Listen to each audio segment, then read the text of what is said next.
গল্প স্মৃতির আড়ালে। লেখিকা তাহমিনা আক্তার।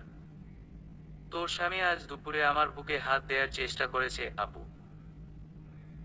বাড়িতে কেউ না থাকলে তোর স্বামী আমার সাথে অশালীন আচরণ করতে দ্বিধাবোধ করে না। কথাটি শেষ করা মাত্র সপাটে আমার গালে থাপ্পড় মেরে বসলো আমার বড় আপু। আমার চোখ দিয়ে টপ টপ পানি গড়িয়ে পড়ছে।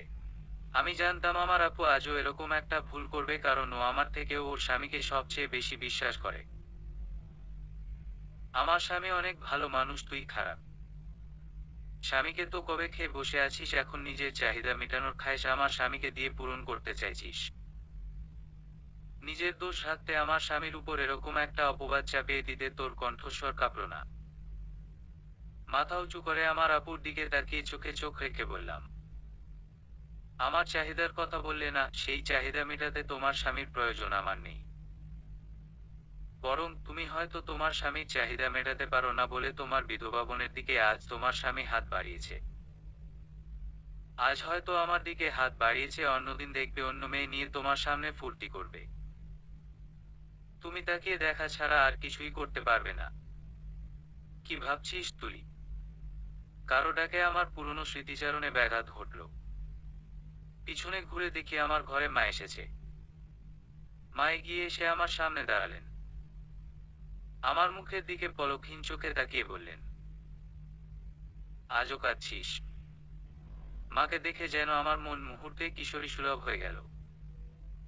মাকে জড়িয়ে ধরে কান্নারত অবস্থায় বলি, মা, আমার কি অপরাধ আছে বলতে পারবে? কোন অপরাধে আজ আমি এই সমাজে বিধবা ট্যাগ পেলাম? বড় বোনের কাছে হয়ে গেলাম ওর স্বামীর দিকে হাত বাড়িয়ে দেয়া চরিত্রহীনা। একটিবারের জন্য আপু জানার চেষ্টা অবধি করেনি আমি কি বলতে চেয়েছি। মেয়ের কথার বিপরীতে কি বলবেন সেই ভাষা নেই নাজমা বেগমের। মেয়ের পিঠে হাত বুলিয়ে মৃদু আওয়াজে বলেন, হায়াত মৌতের ব্যাপারে আমাদের কারোর হাত নেই। ইশফাক আমাদের ছেড়ে চলে গেছে, এটা আমাদের জন্য যতই কষ্টদায়ক হোক না কেন এর চেয়ে কঠিন সত্য ছাড়া আর কিছুই নয়। এই সমাজের মানুষ তোর বোন তোকে কি বলছে এইসব ব্যাপারে কান দেবার দরকার নেই। আমি তোর মা, এখনো জীবিত আছি, আমি তোর পাশে সব সময় আছি। তুলি ওর মায়ের বুকে চুপটি করে আছে, থেকে থেকে হিচকি তুলে কাঁদছে। নাজমা বেগমের যেন মেয়ের কান্না দেখে অভ্যস্ত হয়ে গেছেন। কারণ আজ 4টি বছর ধরে উনার এই হাসি খুশি থাকা মেয়েটি পৃথিবীর সবচেয়ে দুঃখী মেয়ে। একটু পর আমরা তোর ফুপির বাসায় যাব। নাতাশাকে আজ দেখতে আসবে, আর তোর ফুপি বলেছে তুই নাতাশাকে আজ সাজিয়ে দিবি। মায়ের বুক থেকে মাথা উঁচিয়ে তুলি বলল, কিন্তু মা, আমি যে অপয়া। নাতাশার জীবনের এমন খুশির একটা দিনে ওর কোনো জিনিসে হাত দেয়া মানে কোনো জোর দেয়া হবে মা? তুই এসবে বিশ্বাস করিস? I can't believe this. আমার কথা বাদ দিলাম, তোর ফুপি যদি শুনে তুই এই কথা বলেছিস তবে তোকে উল্টা লটকিয়ে তোর পিঠের ছাল তুলে নিবে। এখন কথা না বাড়িয়ে বোরকা পরে তৈরি হয়ে নে, আমি তৈরি হয়ে নেই। নাজমা বেগম মেয়েকে রেখে ঘর ছেড়ে বের হয়ে যাবেন এমন সময় তুলির কথা শুনে উনি থমকে দাঁড়িয়ে পড়লেন। শিমুল ভাইয়া আছে ওই বাড়িতে? আমি জানি না শিমুল বাড়িতে আছে কি নেই। অতীত ভুলে যা তুলি। এতে তোর যেমন ভালো হবে, সাথে তোর আশপাশের মানুষেরও ভালো হবে। কথা না বাড়িয়ে তৈরি হ। নাজমা বেগম চলে গেলেন। তুলি দীর্ঘশ্বাস ছেড়ে খাট থেকে নেমে আলমারি খুলে বোরকা বের করে তৈরি হয়ে গেল। হ্যান্ডব্যাগ নিয়ে ঘর থেকে বের হয়ে ওর মায়ের ঘরের দরজার সামনে যেতেই দেখলো ওর মা বের হয়ে আসছে।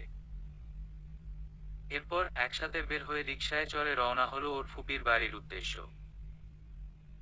দুবোন মিলে পরিবারের সকল সদস্যের ছবি দেখছিলাম। হুট করে আমার চোখে পড়ল একটা ছেলে বাবুর ছবি। ন্যাপি পরা, মুখে আঙুল দিয়ে রেখেছে। চেহারার গঠন বলে দিচ্ছে এই ছবির বাবুটা আমাদের শিমুল ভাইয়া। আমি নাতাশাকে দেখাতেই নাতাশ হুহা করে আমার সাথে তাল মিলিয়ে হাসতে লাগলো। এমন সময় কারো পায়ের শব্দ পেলাম। আমি আর নাতাশা মাথা উঁচু করে দেখি শিমুল ভাইয়া আমাদের দিকে চোখ গরম করে তাকিয়ে আছে। আমার ঘরে কি করছিস তোরা? কি হলো, জবাব দিচ্ছিস না কেন? জোরে ধমক দিতেই নাতাশা আর আমি কেঁপে উঠলাম। বাড়ির সবার ছবি দেখছিলাম আর এই অ্যালবামটা তোমার ঘরে ছিল, তাই এখানে বসে আমরা দেখছিলাম। তুলি মাথা নিচু রেখে উত্তর দেয় শিমুলকে। কথার ফাঁকে নাতাশ এক দৌড়ে ঘর ছেড়ে বের হয়ে গিয়েছে। তুলি একা একা শিমুলের সামনে দাঁড়িয়ে ভয় পাচ্ছিল। এই তুই আমার দিকে তাকা, মাথা নিচু করে রেখেছিস কেন? তাকা আমার দিকে। শিমুলের ফের ধমকে তুলি এবার কেঁদে ফেলল। শিমুল তুলিকে কাঁদতে দেখে হতভম্ব হয়ে গেল। তুলিকে আদর মাখা সুরে বলল, কি হয়েছে পাখিটা, কাঁদিস কেন? আমি তোকে বলেছি আমার দিকে তাকাতে, এতে কান্না করার কি আছে? তুমি জানো আমি জোর গলায় কথা বললে ভয় পাই, আর সেখানে তুমি বারবার আমার সামনে চিৎকার করে কথা বলছো। যা, সরি বললাম তোকে। আর কখনো তোর সামনে জোর গলায় কথা বলবো না।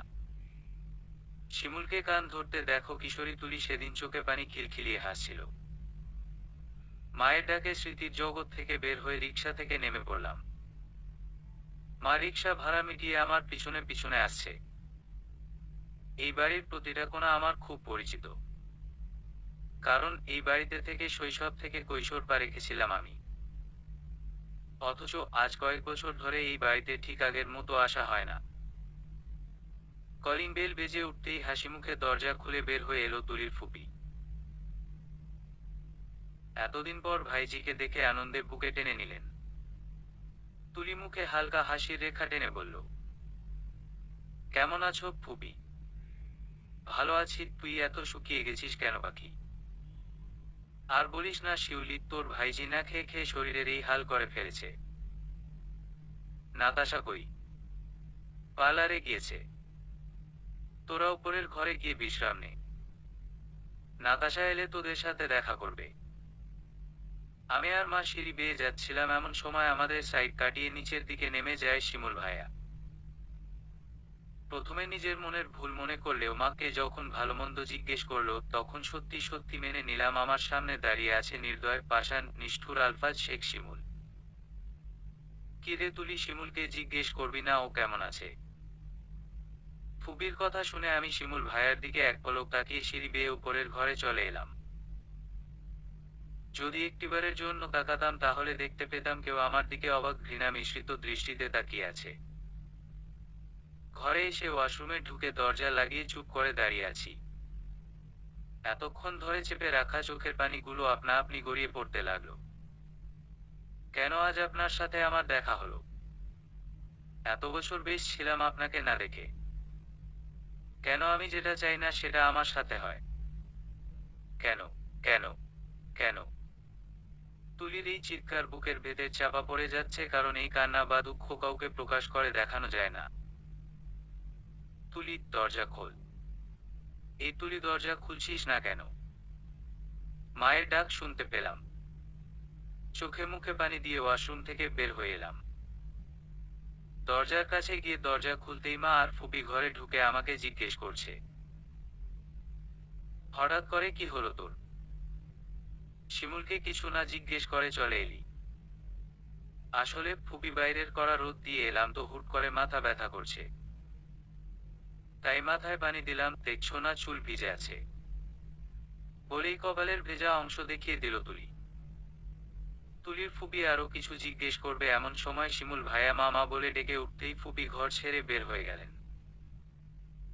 তবে যাওয়ার আগে বলে গিয়েছেন তাড়াতাড়ি নিচে ডাইনিংয়ে চলে যেতে, দুপুরের খাবার সবাই একসাথে খাবে। তুলির ফুপি চলে গেলে তুলির মা দরজা লাগিয়ে মেয়ের সামনে গিয়ে চুপ করে দাঁড়িয়ে আছেন। তুলি ওর মায়ের নীরবতা দেখে বুঝতে পেরেছে ওর মা ওর উপর অনেক রেগে আছে। তুলি ওর মায়ের মুখোমুখি দাঁড়িয়ে ওর মায়ের ডান হাত নিজের হাতের মুঠোয় নিয়ে বলল, মা, রেগে আছো কেন? তোর এই জিদ কবে যাবে তুলি? শিমুল তোর চেয়ে বয়সে গুনে গুনে 10 বছরের বড়। সেই ছেলেকে তুই কিছু জিজ্ঞেস না করে চলে এসেছিস। বড়দের কিভাবে সম্মান করতে সেটা তুই জানিস না। ছেলেটা কি ভাবলো তোর আচরণ দেখে? কাকে তুমি কি জিজ্ঞেস করতে বলছো মা? তোমার ভাইয়ের পুত্রকে কি জিজ্ঞেস করব আমি? আজ 4 বছর ধরে সে কি আমার খবর নিয়েছে আমি মরে আছি নাকি বেঁচে আছি? আমি তোর এত প্রশ্নের উত্তর জানি না। শুধু এতটুকু বলবো, তুই এখনো সেই ছোট্ট তুলি নেই যে শিমুলের কাছে গিয়ে রাগ অভিমান নিয়ে দাঁড়িয়ে থাকবে আর শিমুল এসে ছোট্ট তুলির রাগ ভাঙাবে। কথাটি বলে মেয়ের হাত থেকে নিজের হাত ছাড়িয়ে ঘর থেকে চলে গেলেন। তুলি স্তব্ধ হয়ে দাঁড়িয়ে আছে। সত্যিই তো, এখন তো তুলি অনেক বড় হয়ে গিয়েছে। ওর আবার কিসের রাগ অভিমান? তুলি নিজেকে স্বাভাবিক করে নিচে ডাইনিং এ চলে গেল। গিয়ে দেখলো ডাইনিং এ একা বসে ভাত খাচ্ছে শিমুল। তুলি এক কদম পিছিয়ে যাবে এমন সময় তুলি দেখতে পায় শিমুল হেঁচকি তুলছে। টেবিলে পানি নেই দেখে তুলি দ্রুত কিচেন থেকে পানির জগ এনে গ্লাসে পানি ঢেলে শিমুলের দিকে এগিয়ে দিল। শিমুল চোখের সামনে পানির গ্লাস দেখতে পেয়ে কিছুটা স্বস্তির নিঃশ্বাস ফেলে গ্লাসটা হাতে নিয়ে ঢকঢক করে পানি পান করলো। শিমুল গ্লাসটা টেবিলের উপর রেখে ধন্যবাদ শব্দটা উচ্চারণ করতে গিয়ে থেমে গেল। কারণ ওর সামনে দাঁড়িয়ে আছে তুলি। মুহূর্তের মাঝে শিমুলের কপালের শিরা ফুলে উঠল। টেবিলের উপর থেকে খাবারের প্লেট ধাক্কা দিয়ে ফেলে দিয়ে জোর গলায় তুলিকে উদ্দেশ্য করে বলে, আমার সামনে এসে দাঁড়ানোর সাহস তোকে কে দিয়েছে? এসেছিস ভালো কথা, কিন্তু পানি কোন সাহস দিয়েছিস? শিমুলের চিৎকারের শব্দে তুলি ভয় কাঁপছে। শিমুলের হুট করে এইভাবে রেগে যাওয়ার কারণ বুঝে উঠতে পারছে না তুলি। কিছুটা সাহস নিয়ে তুলি শিমুলকে বলে, কি এমন ক্ষতি করেছি তোমার যার জন্য এরকম বিহেভ করছো আমার সাথে? পানি তো দিয়েছি তোমায়। তোমার কষ্ট হচ্ছিল দেখে দিয়েছি, তাছাড়া ফুপি এখানে থাকলে আমি কখনোই তোমার সামনে আসতাম না। বা কথার জবাব দেয়া পর্যন্ত শিখে গেছিস। তাছাড়া তোদের মতো মেয়েরা এর চেয়ে বেশি কিছু বলতেও জানে, করতেও জানে। কথাটি বলে টেবিল ছেড়ে সদর দরজা পেরিয়ে যাবার আগে তুলির প্রশ্ন শুনে থমকে দাঁড়িয়ে পড়ল শিমুল। আমার মতো বলতে তুমি কি বোঝাতে চাইছো? তুলির প্রশ্ন শুনে বিদ্রূপের হাসি দিয়ে শিমুল বলে, উত্তর দিতে আমি বাধ্য নই। তাছাড়া তোর সাথে আমার প্রশ্ন উত্তরের সম্পর্ক কবে শেষ হয়ে গিয়েছে? কথাটি বলে আর অপেক্ষা করেনি শিমুল বের হয়ে যায় বাড়ি থেকে। শিমুলের কাছ থেকে কোনোদিন এমন কথা শুনতে হবে এই কথা কখনো মাথায় আসেনি তুলির। তুলি শিমুলের কথা শোনার পর 1 মিনিটের জন্য সেখানে দাঁড়ায়নি তুলি। দৌড়ে চলে গেল নাতাশার রুমে। এরপর দুই হাঁটুতে মাথা গুজে দু চোখের অঝরে অশ্রু ঝরাচ্ছে। ক্লাস 8-এ পড়ার সময় স্কুলের সাংস্কৃতিক অনুষ্ঠানে গানের প্রতিযোগিতায় অংশগ্রহণ করে তুলি। যাও পাখি বলো তারে গানটি তুলির জন্য সিলেক্ট করে দেয় তুলির স্কুলের গণিত টিচার। তুলি যে গানের প্রতিযোগিতায় অংশগ্রহণ করেছে এই ব্যাপারে ওর পরিবারের কেউ জানে না, কারণ তুলির বাবা নাচ গান পছন্দ করে না। নাতাশা এবং গণিত টিচারের অনেক বোঝানোর পর তুলি ওর পরিবারের আড়ালে প্রতিযোগিতায় পার্টিসিপেট করার সাহস জোগাড় করে। স্কুলের টিফিনের সময় গানের প্র্যাকটিস করতে থাকে, কারণ বাড়িতে তো আর প্র্যাকটিস করতে পারবে না। দেখতে দেখতে সাংস্কৃতিক অনুষ্ঠানের দিন ঘনিয়ে এলো। সেদিন তুলি সোনালি পাড়ের সাদা শাড়ি পরে, চোখে কাজল, ঠোঁটে হালকা লিপস্টিক, চুল খোপা করে গুজে দেয় লাল গোলাপ, কানে গলায় রোজগারের মতো খালি। প্রতিদিন নাতাশা আর তুলি একসাথে স্কুলে না গেলেও আজ একসাথে যাবে, কারণ দুজন মিলে একই রঙের শাড়ি গায়ে জড়িয়ে অনুষ্ঠানে যোগ দিবে। রিকশার টুংটাং বেল বাজতেই তুলি বুঝে নেয় নাতাশা চলে এসেছে। ঘর থেকে বের হয়ে ওর মা এবং বড় বোনের কাছ থেকে বিদায় নিয়ে বাড়ি থেকে বের হয়ে রাস্তায় এসে দেখে রিকশায় বসে আছে স্কুল ড্রেস পরিহিত নাতাশা। তুলি এক হাতে শাড়ির কুচি ধরে ভ্রু কুচকে এগিয়ে যায় রিকশার দিকে। রিকশায় বসে থাকা নাতাশার কাছে গিয়ে তুলি প্রশ্ন করে, কিরে তুই স্কুল ড্রেসে? আমাদের দুজনে তো শাড়ি পরার কথা ছিল। শাড়ির কথা আর বলিস না পাখি, দেখ তোর পেছনে কে দাঁড়িয়ে আছে। মিনমিনিয়ে কথাগুলো বলে সুবোধ বালিকার ন্যায় চুপচাপ বসে রইল নাতাশা। তুলি বিরক্তির চাহনি নিয়ে পেছনে তাকালো, আর যাকে দেখলো এতে তুলির সকল সাহস আর বিরক্তি মুহূর্তে বিলীন হয়ে গেল। কারণ বাইকের উপরে বসে আছে শিমুল। তুলি তৎক্ষণাৎ নাতাশার দিকে ফিরে নিচু কণ্ঠে বলল, শিমুল ভাইয়া কি আমাদের সাথে স্কুল পর্যন্ত যাবে? নাতাশা রিকশায় বসা থাকা অবস্থায় নিচু হয়ে তুলির কানে কানে ফিসফিস করে বলে, স্কুলে যাবে এবং তোর গানও শুনবে, এরপর আমাদের বাড়িতে তোকে নিয়ে যাবে আমাদের সঙ্গে করে। এমন কথা শুনে তুলির অবস্থা ছেড়ে দেমা কেঁদে বাঁচি। যেখানে বাবা মাকে না জানিয়ে গান গাইবে স্কুলে, সেখানে কি না শিমুল ভাইয়া উপস্থিত থাকবে? তাহলে তো বাবা মা জেনে যাবে আমি স্কুলে গান গেয়েছি, আর সবকিছু শিমুল ভাইয়ার কাছ থেকে জানার পর বাবা আমাকে মেরে তক্তা বানিয়ে ফেলবে। কি রে পাখি, আজ কি উড়ে উড়ে স্কুলে যাবি? শাড়ি পরে আছিস, চাইলেও উড়ে যেতে পারবি না। একটা কাজ কর, কষ্ট করে রিকশায় চড়ে স্কুলে চলে যা। আজ সারাদিন তোদের বডিগার্ড হিসেবে আমি আলফাজ শেখ শিমুল আমি দায়িত্ব গ্রহণ করলাম। আমি মাথা নিচু করে রেখেছি লজ্জায়, কারণ আমি শাড়ি পরেছি আর শিমুল ভাই দেখে ফেলছে। আমার ডান হাতে কারো স্পর্শ পেতে মাথা উঁচু করে দেখি শিমুল ভাই আমার সামনে দাঁড়িয়ে আছে। কখন এলেন উনি? মাত্র না বাইকে বসেছিলেন। হাতে কাজলের দাগ লেগে আছে, তাই টিস্যু দিয়ে মুছে দিলাম। রিকশায় উঠে বসো, যদি তোর স্কুলের অনুষ্ঠানের জন্য দেরি হয়ে যায়। আমি রিকশায় উঠে বসতেই আমার শাড়ির আঁচল তুলে আমার কোলে রেখে দিলেন শিমুল ভাইয়া। রিকশা চলতে শুরু করলো। আমাদের পেছনে পেছনে শিমুল ভাইয়া বাইকে আসছে। সাংস্কৃতিক অনুষ্ঠানের শেষ পর্যায়ে আমাকে গান গাওয়ার জন্য স্টেজে ডাকা হয়। নাতাশা আমাকে গুড লাক উইশ করলো। আশেপাশে কোথাও তাকিয়ে শিমুল ভাইয়াকে দেখতে পেলাম না। নাতাশা আমাকে জানালো শিমুল ভাইয়া জরুরি একটা কাজে ওনাদের বাড়িতে চলে গিয়েছে। শিমুল ভাইয়ার চলে যাওয়ার কথা শুনে ভীষণ খুশি হয়েছি, কারণ উনি থাকলে আমার গলা দিয়ে গানের সুর না বেরিয়ে কাকের কাকা বের হবে। আমি কাবা শরীরে স্টেজে উঠে মাইক্রোফোন হাতে নিলাম। অতঃপর যাও পাখি বলো তারে বলে গান শুরু করেছিলাম। গান শেষ হবার পর সকলের করতালিতে মুখরিত স্কুল মাঠ প্রাঙ্গণ। স্টেজ থেকে নেমে পড়লাম। আমার অনেক স্কুল ফ্রেন্ড, সিনিয়র জুনিয়র সকলেই আমার গানের গলার প্রশংসা করে। অবিশ্বাস্যভাবে গানের প্রতিযোগিতায় প্রথম হলাম আমি। প্রধান অতিথির কাছ থেকে পুরস্কার পেলাম। অনুষ্ঠান শেষ হবার পর স্কুল থেকে বের হয়ে এলাম আমি আর নাতাশা। রিকশার জন্য অপেক্ষা করছিলাম, এমন সময় আমাদের সামনে একটি বাইক এসে থামল। শিমুল ভাইয়া বাইক নিয়ে এসেছেন। কি রে পাখি, তোর কাকা শেষ হয়েছে নাকি? কাউকে গান না শুনিয়ে লেজ গুটিয়ে পালিয়ে যাচ্ছিস? কি যে বলো না ভাইয়া, তুলি আজ গানের প্রতিযোগিতায় প্রথম হয়েছে। সকলেই ওর গানের গলার যে কি প্রশংসা। আর তুমি কি না বলছো কাকা? নাতাশা রাগী কণ্ঠে ওর ভাইকে কথাগুলো বললেও পরে যখন বুঝতে পারলো ও কার সামনে কি বলছে, তখন জিহ্বায় কামড় দিয়ে মাথা নিচু করে দাঁড়িয়ে রইল। শোন, আমি জানি পাখির গলা কেমন। সবগুলোর মাথা নষ্ট, তাই ওমন কাকা গলার সুর শুনে প্রথম স্থানের পুরস্কার ওর হাতে দিয়েছে। বেশি কথা বলবি না এখন, বল তোদের নিয়ে বাড়িতে যাব কি করে? বাইকে তো আর তিনজন মানুষের জায়গা হবে না। তারা আমি সামনের মোড় থেকে একটা রিকশা ডেকে নিয়ে আসি।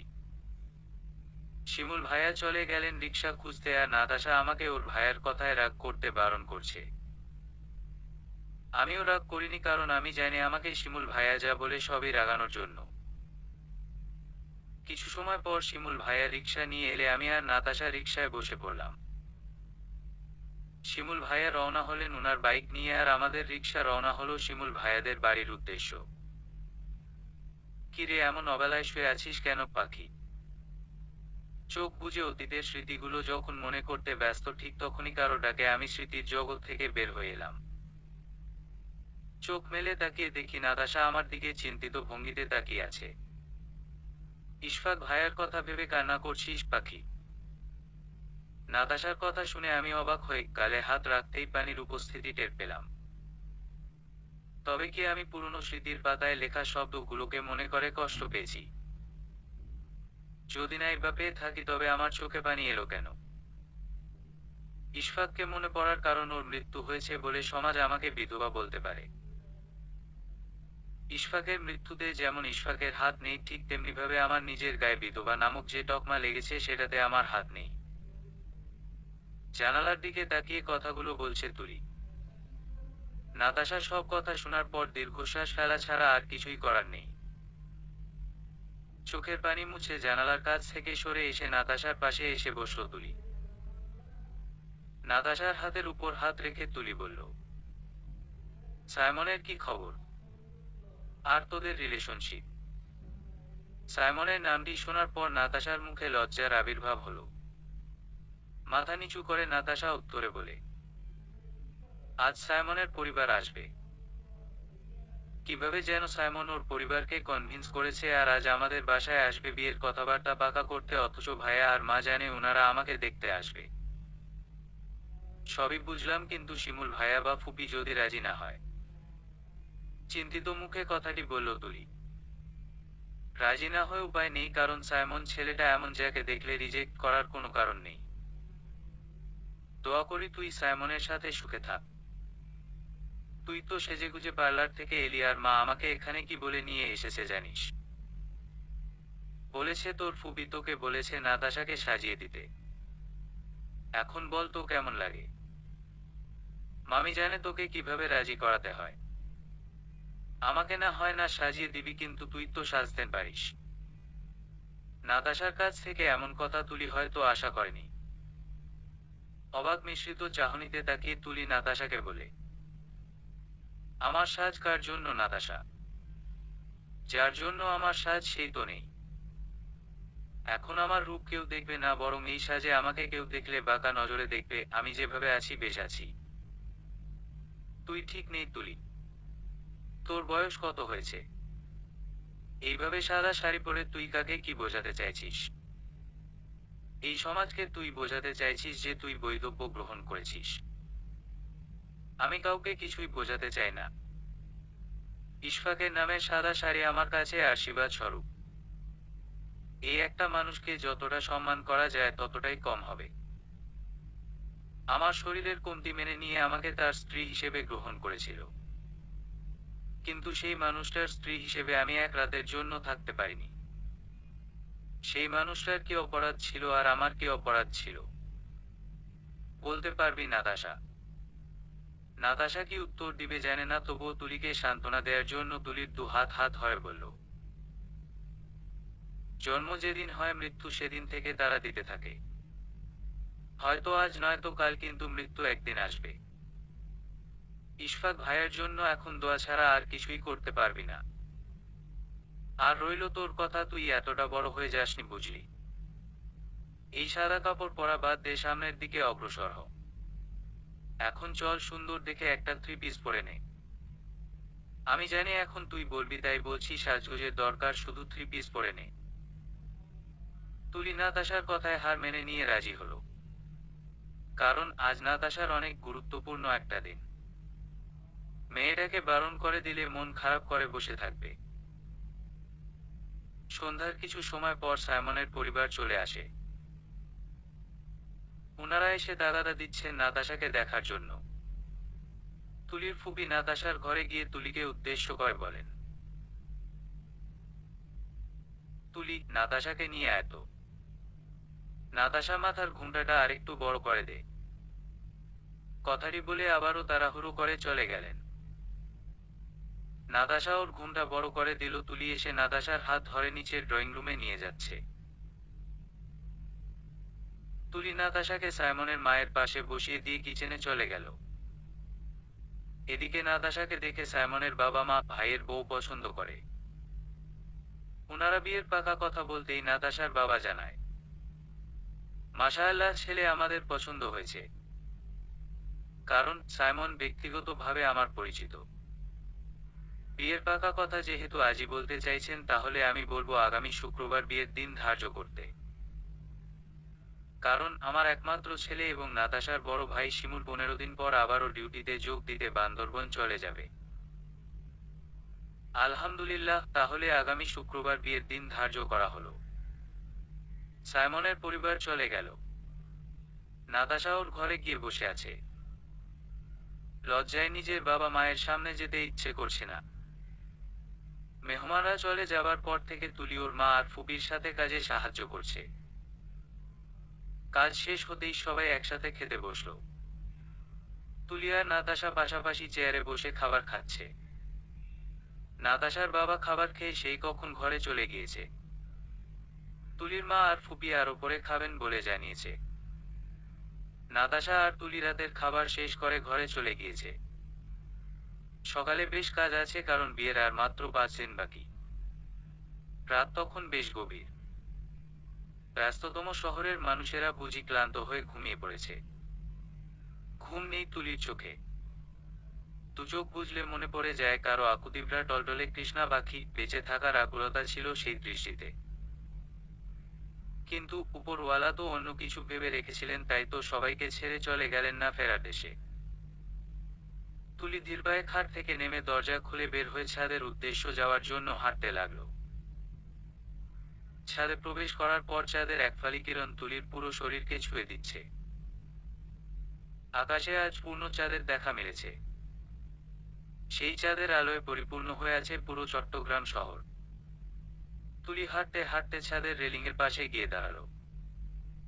এরপর মাথা উঁচু করে আকাশের চাঁদের দিকে তাকিয়ে বলছে, আচ্ছা চাঁদ মামা, লোকে বলে তোমার গায়ে নাকি কলঙ্ক আছে। তুমি যদি আমাদের মামা হও তবে তো তুমি পুরুষ। তাহলে কি এই পৃথিবীতে পুরুষেরও কলঙ্ক আছে? নাকি এই সমাজের মিথ্যা কল্প কথাকে বিশ্বাস করা ঠিক হবে না? কি হলো, উত্তর দাও। চাঁদ মামা তোকে উত্তর দিবে কেন? সে কি তোর বেতনভুক্ত কর্মচারী? আর এত বড় মেয়ে হয়ে চাঁদ মামার সাথে কথা বলিস, লজ্জা করে না? এতরাতে ছাদে পুরুষ কণ্ঠ শুনে ভয় তুলির হাত পা কাঁপছে। এই রাতে ছাদে তেনারা ছাড়া আর কে বা কথা বলবে? তুলি ভয়ে ভয়ে পিছনে ঘুরে তাকাতেই নিজের থেকে 4 ইঞ্চি দূরত্বে একজন পুরুষের অবয়ব দেখতে পেয়ে ভয় যেই না তুলি চিৎকার দিতে যাবে অমনি তুলির মুখ চেপে ধরল শিমুল। আরে আমি তোর শিমুল ভাইয়া। এত রাতে তোর চিৎকার শুনলে লোকে কি ভাববে? তুলি যখন বুঝতে পারলো ওর সামনে দাঁড়ানো পুরুষটি শিমুল, তখন জোর করে নিজের মুখের উপর থেকে শিমুলের হাত সরিয়ে দিল। শিমুলকে পাশ কাটিয়ে হেঁটে ছাদ থেকে নেমে যাবার সিদ্ধান্ত নেয় তুলি। শিমুলকে পাশ কাটিয়ে 2 কদম এগিয়ে যাবার পর তুলির হাতে টান পড়ে। তুলি চোখ বন্ধ করে থমকে দাঁড়িয়ে পড়ে। পেছনে না তাকিয়ে নিজের হাত ছাড়িয়ে নেবার চেষ্টা করতে থাকে, কিন্তু পারছে না। আমার হাত ধরে রেখেছেন কেন? আমি যদি জানতাম আপনি ছাদে ছিলেন তবে আমি কখনোই ছাদে আসতাম না। কেন, আমি কি তোকে কখনো বলেছি যে আমি যেখানে থাকবো তুই সেখানে থাকতে পারবি না? তুলির হাত ছেড়ে দিয়ে ছাদের রেলিংয়ের কাছে গিয়ে দাঁড়িয়ে প্রশ্ন করল শিমুল। তুলি মেকি হাসি দিয়ে শিমুলকে বলে, এই কথাটা আমিও ভাবছি, কিন্তু আজ দুপুরের ঘটনার পরও কি তোমার মনে হয় শিমুল ভাইয়া আমাদের মাঝে সেই আগের মতো স্বাভাবিক সম্পর্কটা আছে? দুপুরের কথা যেহেতু টানছিস, তাহলে একটি কথা না বলে থাকতে পারছি না। তোকে আমি কেন যেন সহ্য করতে পারি না। কিন্তু তোকে যে এইটুকু থেকে অনেক বড় হতে দেখেছি, তাই তোকে চোখের সামনে দেখলে সহ্য করে নিতে হয়। আমার মস্তিষ্ক তোকে ঘৃণা করতে চায়, কিন্তু আমার মন বলে তুলিকে শুধু শুধু ঘৃণা করে কে লাভ? শিমুলের মুখ থেকে ঘৃণা শব্দটা শোনার পর তুলি যেন কিছু বলার ভাষা হারিয়ে ফেলেছে। নিজেকে যথেষ্ট পরিমাণে স্বাভাবিক রেখে তুলি হেঁটে গিয়ে শিমুলের পাশে দাঁড়িয়ে সামনের বহুতল ভবনের দিকে তাকিয়ে বলে, তুমি আমাকে ঘৃণা কেন করতে চাইছো? বিষয়টা কেমন যেন অবিশ্বাস্য লাগছে আমার কাছে। আরে ঘৃণা তো তোমাকে আমার করার কথা। তুলির অস্তিত্ব নিজের খুব কাছে উপস্থিতি টের পেয়ে শিমুল নড়েচড়ে দাঁড়ায়। এরপর খুব মনোযোগ সহকারে তুলির কথা শুনে উত্তর দেওয়ার জন্য তৈরি হয়। তুলি, ঘৃণা শব্দটা যতটা সহজে উচ্চারণ করা যায় ঠিক ততটা কি এই ঘৃণাকে বাস্তবায়ন করা যায়? যায় না রে, ঘৃণা করা যায় না। তুই আমাকে ঘৃণা করিস এটা আমি জানি এবং পরিবারের সকলেই জানে। কিন্তু সেদিন আমার অপরাধে ইশফাকের মৃত্যু হয়নি, ট্রাস্ট মি। ইশফাক আমার প্রাণের চেয়ে প্রিয় বন্ধু ছিল। ওকে আমি কিভাবে মৃত্যুর মুখে ফেলে আসব? তুমি ইশফাকের মৃত্যুর কারণ। তোমার কারণে ইশফাক ওর পরিবার আমাকে ছেড়ে চলে গিয়েছে। কি এমন হতো যদি তুমি তোমার শরীরের একটুখানি রক্ত আমার ইশফাককে ভিক্ষা স্বরূপ দান করতে? সেদিন আমি দেখেছিলাম ইশফাকের চোখে বেঁচে থাকার আকুলতা। শুধুমাত্র তোমার কারণে আজ আমি ইশফাকের বিধবা নামে পরিচিত। যে তুমি আমার শরীরে সামান্য ধুলো লাগতে দাওনি, সেই তুমি আমার শরীরে বিধবা ট্যাগ লাগিয়ে দিয়েছ। এখন তোমার মুখ থেকে ঘৃণা নামক শব্দটা শোনার পর আমি বলতে বাধ্য হচ্ছি, আমি তোমাকে ঘৃণা করি। কারণ তুমি একজন খুনি। কথাগুলো বলে এক দৌড়ে ছাদ থেকে চলে যায় তুলি। তুলির মুখ থেকে এত তিক্তবাক্য শোনার পরও শিমুলের অভিব্যক্তি পরিবর্তন হয়নি। আকাশে চাঁদের দিকে হাসি মুখে তাকিয়ে বলছে, দেখলে তো চাঁদ মামা, তুলি আমাকে ভুল বুঝেছে। আমার দেহের এক ফোঁটা রক্ত অবশিষ্ট থাকলে আমি ইশফাককে দিয়ে দিতাম, কিন্তু। পুরো কথা সম্পূর্ণ না করে শিমুল ছাদ থেকে নেমে ওর ঘরের দিকে হেঁটে যাচ্ছে। ঘরের দরজা খুলে লাইট অন করলো। এরপর কাছে গিয়ে আলমারি খুলে ড্রয়ার খুলে পেনড্রাইভ বের করে আলমারির দরজা বন্ধ করে খাটের উপরে গিয়ে বসলো। পেনড্রাইভ ল্যাপটপের সাথে কানেক্ট করলো। পুরনো ফাইলে কপি করে রাখা একটি ভিডিও প্লে করে চোখ বুজে শুয়ে পড়ল শিমুল। ভাবতে লাগলো সোনালি পাড়ের সাদা শাড়ি, খোপায় ফুল গুজে দেয়া কোনো এক ষোড়শী কন্যার কথা, যার গান প্রকাশ্যে শুনতে লজ্জা পাবে ভেবে দূরে দাঁড়িয়ে ভিডিও করে রেখেছিল একাকী গান শোনার লোভে। সোনারো পালঙ্কের ঘরে লিখে রেখেছিলেন তারে, যাও পাখি বলো তারে, সে যেন ভুলে না মরে। সুখে থেকো, ভালো থেকো, মনে রেখো এ আমারে। সকাল থেকে বাড়ির প্রত্যেকটি মানুষ বিভিন্ন কাজে ব্যস্ত। তুলির মা এবং ফুপি রান্না করছে। নাতাশা এবং তুলি দরজা, জানালার টেবিল, সোফার কভার পরিবর্তন করে নতুন কভার লাগিয়ে দিচ্ছে। বাকি রইল ঘর মোছা। এই সব কাজ করার জন্য টুনির মা আছে। নাতাশার মোবাইলে কল আসার পর নাতাশা ওর ঘরে চলে যায়। তুলি একা বসে কি যেন ভাবছিল, এমন সময় বাড়ির সদর দরজা দিয়ে 5 জন মানুষকে প্রবেশ করলো। কিরে, বাড়ির মানুষ নাই নাকি? শিউলি, নাতাশা। তুলি ওর দাদির কণ্ঠ পেয়ে অবাক হয়ে মাথা উঁচু করে তাকাতেই দেখতে পেল ওর ছোট চাচা চাচি, চাচাতো 2 ভাই এবং দাদিকে। তুলি দ্রুত পায়ে এগিয়ে গিয়ে ওর দাদির সামনে গিয়ে বলল, কেমন আছো দাদি? তুলির দাদি হালিমা বেগম তুলিকে চোখের সামনে দেখে মুহূর্তের মাঝে চোখ মুখ অন্ধকার করে বললেন, সকাল সকাল যাত্রা করে তোর মুখটা দেখিয়ে তো আমার সারাদিন আজ খারাপ করে দিলি পোড়াকবালি। সর সামনে থেকে, তোর মা আর ফুপি কই? তুলি ওর দাদিকে দেখে যতটা হাসি মুখে ছিল, এখন ওর দাদির মুখ থেকে এমন বাক্য শুনে হৃদয়ে যেন সহস্র আঘাতে জর্জরিত হয়ে যাচ্ছে। চোখের পানি আড়াল করে ওর দাদির সামনে থেকে চলে গেল ওর মায়ের কাছে। তুলি ওর মা এবং ফুপিকে মেহমানের আসার খবর জানিয়ে দিয়ে নাতাশার ঘরে চলে যায়। তুলি দেখলে নাতাশা ওর ঘরে নেই, হয়তো ছাদে চলে গিয়েছে সাইমনের সাথে ফোনে কথা বলতে বলতে। এই সুযোগে ড্রয়ার থেকে বোরকা নিকাব নিয়ে তৈরি হয়ে পার্স নিয়ে ঘর ছেড়ে বের হবার পর শিমুলের মুখোমুখি হলো তুলি। তুলি ভেবেছিল হয়তো শিমুল কিছু জিজ্ঞেস করবে, কিন্তু না, শিমুল কিছু জিজ্ঞেস করেনি, বরং পাশ কাটিয়ে ওর রুমের দিকে হেঁটে চলে যাচ্ছে। তুলি স্বস্তির নিঃশ্বাস ফেলে সিঁড়ি বেয়ে নিচে নেমে দেখল ড্রয়িং রুমে কেউ আছে নাকি। না, কেউ নেই। এই সুযোগে তুলি সদর দরজা পেরিয়ে বাড়ি থেকে বের হয়ে মেইন রোডে গিয়ে দাঁড়িয়ে রিকশার জন্য অপেক্ষা করছে। খালি রিকশা পাবার পর উঠে বসল তুলি। নাতাশা, তুলিকে দেখছি না যে? শিউলি নিজের মেয়ের প্লেটে রুটি দিয়ে কথাটি জিজ্ঞেস করলেন। তুলি আর আমি একসাথেই তো সকাল থেকে কাজ করলাম, ছাদে গিয়েছে হয়তো। না, আমি তো একটু আগে ছাদ থেকে এলাম, তুলি ছাদে নেই। তুলির মা চিন্তিত ভঙ্গিতে কথাগুলো বললেন। এত বড় মায়ের লাইগা কি এর এত টেনশন করো বড় বৌমা? তোমার মায়া কি দুধের শিশু?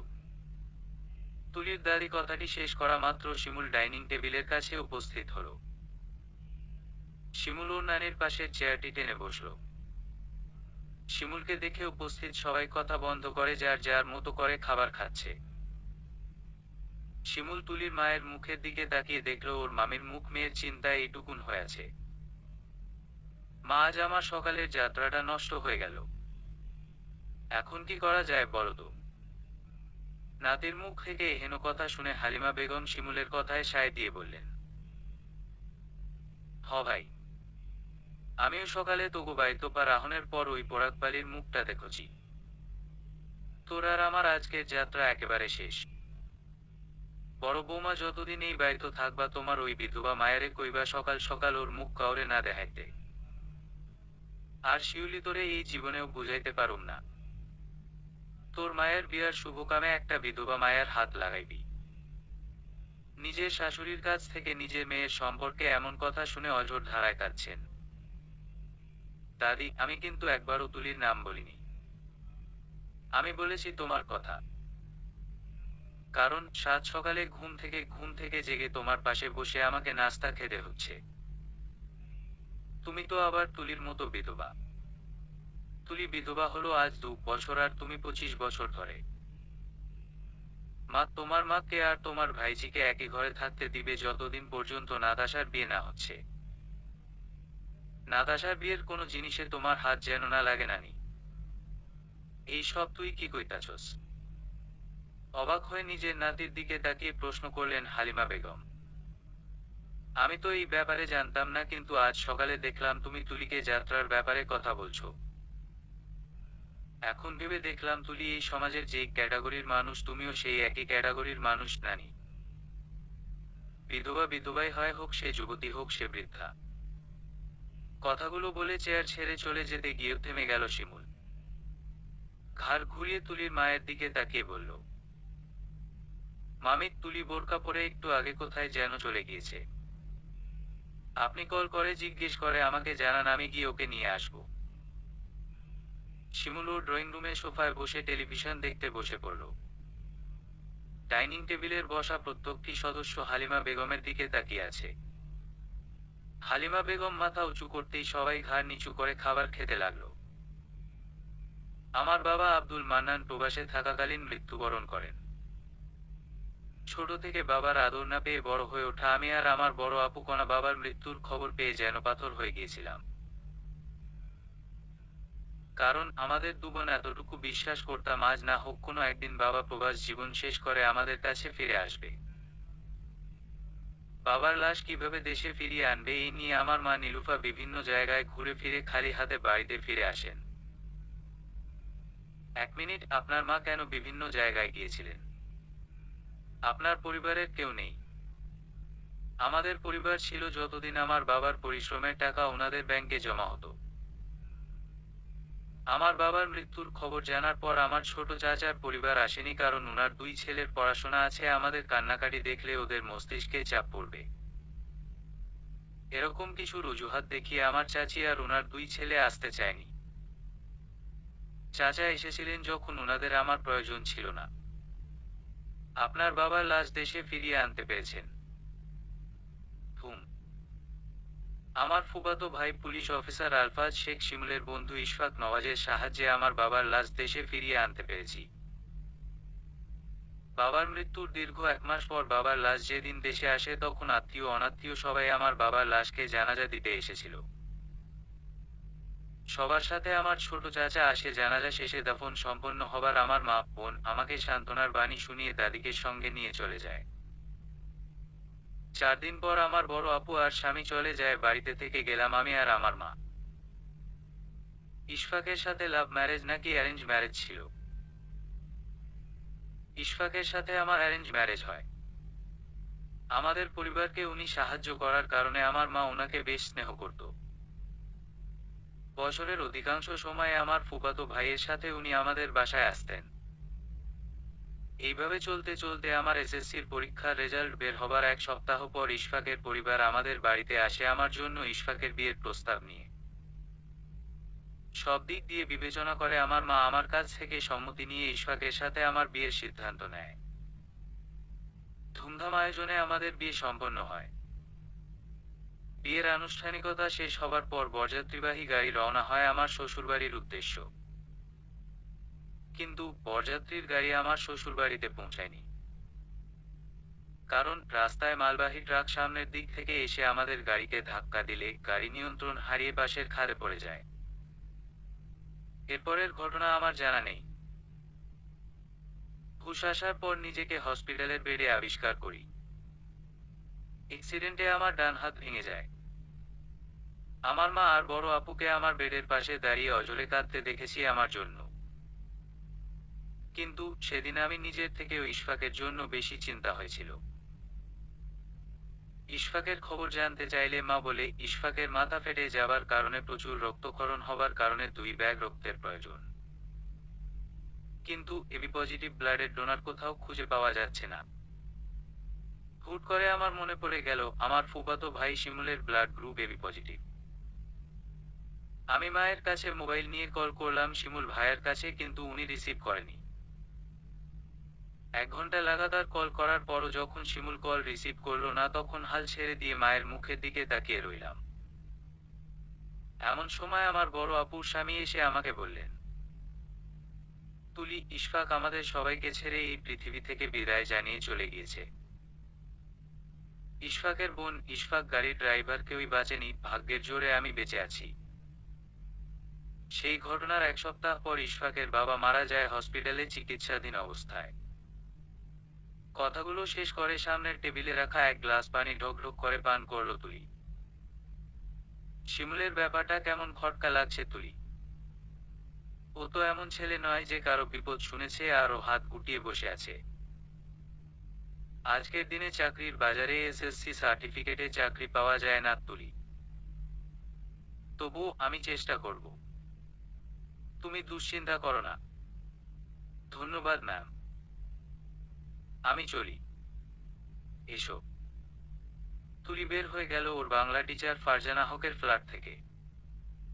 রাস্তার মোড়ে এসে দাঁড়াতেই তুলির মোবাইল বেজে উঠল। তুলি পার্স থেকে মোবাইল বের করে দেখলো ওর মা কল করেছে। তুলি রিসিভ করে ওর মাকে বলল, মা, আমি একটু আমাদের বাড়িতে যাব। তুই এখন কোথায় আছিস? বিকেলে এসে বলছি। কল কেটে দিয়ে রিকশা ডেকে উঠে বসল তুলি। তুলি আমাদের ফ্ল্যাটে গিয়েছে, বিকেলে ফিরে আসবে। শিমুল টেলিভিশনে নিউজ দেখছিল। এমন সময় তুলির মায়ের কাছ থেকে কথাটি শুনে দীর্ঘশ্বাস ফেলে মাথা নাড়িয়ে সায় জানিয়ে টিভির দিকে তাকিয়ে রইল। আনুমানিক রাত 11:00টা বাজে। শিমুল রাস্তায় দাঁড়িয়ে আছে শীতের মধ্যে। চারদিকে আজ সাজ সাজ রব। নতুন ইংরেজি বছরকে বরণ করে নেবার জন্য এক একজনের এক এক পরিকল্পনা। তুলি ঘরে বসে আছে, মন খারাপ করে, কারণ ওর মায়ের সাথে আজ অভিমান করে আছে। প্রত্যেক বছর 31শে ডিসেম্বরের রাতে ওর মা ওকে সন্ধ্যার পর ছাদে যেতে দেয় না। এমন সময় কলিং বেল বেজে উঠলে তুলির মা উঠে গিয়ে দরজা খুলে দিতে শিমুল হাসি মুখে সালাম দিয়ে ঘরে প্রবেশ করে বলল, মামি, তুলি কই? আর কোথায়? ঘরে গাল ফুলিয়ে বসে আছে। এত বড় হয়ে গেছে তারপরও শখ মিটে না। এখন আর ছাদে গিয়ে ফানুস উড়ানোর বয়স আছে ওর? এটা বলেছি দেখে কান্নাকাটি করে রাতের খাবার না খেয়ে বসে আছে। মামি, আমি তুলিকে সাথে করে আমাদের বাড়িতে নিয়ে যাই। নাতাশা আর মা অপেক্ষা করছে তুলির জন্য। কিন্তু মামি, নাতাশা তো কাঁদবে, সাথে তুলিও কাঁদবে, এটা কি দেখতে ভালো লাগবে আমাদের? তাছাড়া বছরের শুরুতে ওদের মন খারাপ করতে না দেয়াই ভালো হবে। আচ্ছা, নিয়ে যাও। আমি তুলিকে ডেকে নিয়ে আসছি। তুলির মা গিয়ে তুলিকে শিমুলের কথা বলতেই তুলি খুশিতে লাফাতে লাগলো।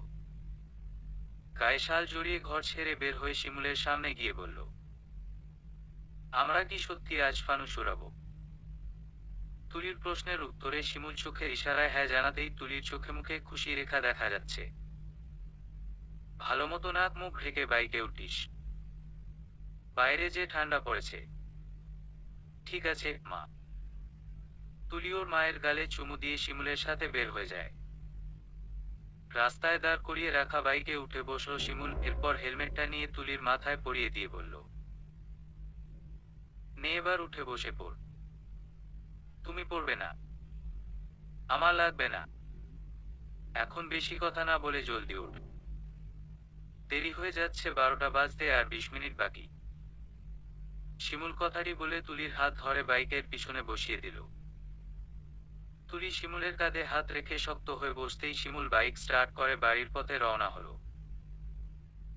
বাড়ির সামনে এসে বাইক দাঁড় করিয়ে তুলির হাত ধরে বাড়ির ভিতরে ঢুকে সিঁড়ি বেয়ে ছাদে চলে গেল। তুলি আর শিমুল গিয়ে দেখলো নাতাশা আর শিমুলের বাবা মা আগে থেকেই সবকিছু তৈরি করে রেখেছে। নাতাশা তুলির হাত ধরে ছাদের এক পাশে গিয়ে দাঁড়িয়ে আছে। 12টা বাজতে একে একে ফানুস উড়িয়ে দিল নাতাশা আর তুলি। উড়ন্ত ফানুসের দিকে উচ্ছ্বসিত নয়নে তাকিয়ে আছে তুলি আর নাতাশা। ফানুস উড়ানোর শেষ করে সবাই ছাদ থেকে নেমে যাচ্ছে, এমন সময় শিমুল তুলিকে ডাক দিয়ে বলল, এই তুলা শোন। শিমুলের মুখে তুলা নাম শুনে তুলির মেজাজ বিগড়ে গেল। নাক ফুলিয়ে শিমুলের সামনে দাঁড়িয়ে বলল, আমার নাম তুলি, তুলা না শিমুল ভাই। তোকে তুলা নামে ডাকতে ভালো লাগে আমার। আমি যে তোর ফানুস উড়ানোর স্বপ্ন পূরণ করতে সাহায্য করলাম, এর বিনিময়ে আমাকে কি দিবি? তোমাকে কি দিব আমি? তোর সাধ্যের মধ্যে চাইব তুলা। বলো কি চাও? আজ থেকে 5 বছর পর তুই আর আমি এই ছাদে ঠিক এইখানটায় পাশাপাশি দাঁড়িয়ে ফানুস উড়াবো, প্রমিজ। ওকে প্রমিজ। কিন্তু শিমুল ভাইয়া, তখন তোমার বিয়ে হয়ে যাবে। তোমার বউকে আমাকে তোমার সাথে দাঁড়িয়ে ফানুস উড়াতে দিবে? তুলির এমন প্রশ্নে শুনে সেদিন শিমুল কিছুই বলেনি। যদি বলতো তবে আজ ওদের দিনগুলো অন্যরকম হতো।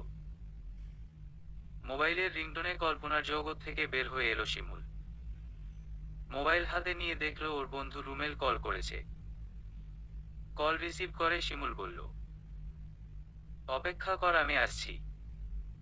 কল কেটে বাড়ি থেকে বের হয়ে গেল শিমুল। একটা মেয়েকে ভালোবেসে কতকাল এভাবে দেবদাস হয়ে ঘুরে বেড়াবি? তুই তো আমাকে তুলির বিয়ের আরো 2 বছর আগে থেকেই বলে এসেছিস তুই আর কাউকে ভালোবাসিস না। আজ 4 বছরে কি তোর মনের অনুভূতি বদলায়নি? কাউকে ভালোবাসলে সময় হিসেব করে ভালোবাসা যায় নাকি? আজ বলেছি ওকে, কাল মন থেকে মুছে দিব, এটা কি কখনো সম্ভব হবে? হ্যাঁ, আমি মানছি তোকে, আমি বলেছি আমি তুলিকে আর ভালোবাসি না। কিন্তু দোস্ত, 4টা বছরের প্রতিটি রাত জানে আমি কত চেষ্টা করেছি তুলির জন্য আমার মনে তৈরি হওয়া অনুভূতিকে, ভালোবাসাকে ভুলিয়ে দিতে। কিন্তু আমি ব্যর্থ। আরে কার জন্য তোর এত ভালোবাসা? তুলির জন্য, যে কিনা কিছুদিন আগেও অব্দি তোর নামটা পর্যন্ত কারো কাছ থেকে শুনতে চায়নি। ওর কাছে আলফাজ শেখ শিমুল শুধুই একজন খুনি। তুই কার খুনি? ইশফাকের। আরে ইশফাকের যেদিন রক্তের অভাবে ডেথ হয় সেদিন তুই বান্দরবন শহরে ছিলি না। তুই কোথায় ছিলি এটা আমি জানি, মাসুদ জানে, আমাদের কলিগরা জানে। তোকে এত কিছু বলার পরও তুই কিভাবে আমার সামনে দাঁড়িয়ে বলছিস তুই এখনো তুলিকে ভালোবাসিস? দেখ শাকিল, আমি তোর প্রশ্নের উত্তর দিতে বাধ্য নই। আর রইল তুলিকে ভালোবাসার কথা, এটা আমার মনের সুপ্ত জায়গায় লুকায়িত ভালোবাসা। আমি চাইলে এই ভালোবাসা তুলি দেখবে, নয়তো কখনো জানবেও না। আমি যবে থেকে তুলিকে ভালোবাসি তবে থেকেই নিজের কাছ থেকে তুলির কাছে নিজের অনুভূতিকে লুকিয়ে রাখছি, মরণের আগ পর্যন্ত লুকিয়ে রাখবো। কারণ তুলির চোখের দিকে তাকালে ইশফাকের অস্তিত্ব অনুভব করি আমি। আমি তো কোনোদিন তুলির এতটা কাছের মানুষ ছিলাম না, যদি থাকতাম তবে আমার দেয়া এই আংটিটা হলেও ওর কাছে থাকতো। কিন্তু হাতের তালুতে রাখা আংটির দিকে পলকহীন চোখে তাকিয়ে কথাগুলো বলে চুপ করে আছে শিমুল। শাওন বন্ধুর হাতের দিকে তাকিয়ে আছে, এই আংটিটা অনেক চেনা তার। কারণ এই আংটিটা কেনার জন্য তার বন্ধু টিউশনি করিয়ে টাকা জমিয়ে এই আংটিটা কিনেছিল তুলির জন্য। থাক সেসব কথা, এখন বল তোর কি অবস্থা? তোর মা কেমন আছে? শিমুলের প্রশ্ন শুনে শাওনের ধ্যান ভঙ্গ হলো। তোদের ছেড়ে সিলেটে থাকছি, এটাই অনেক খারাপ আমার জন্য।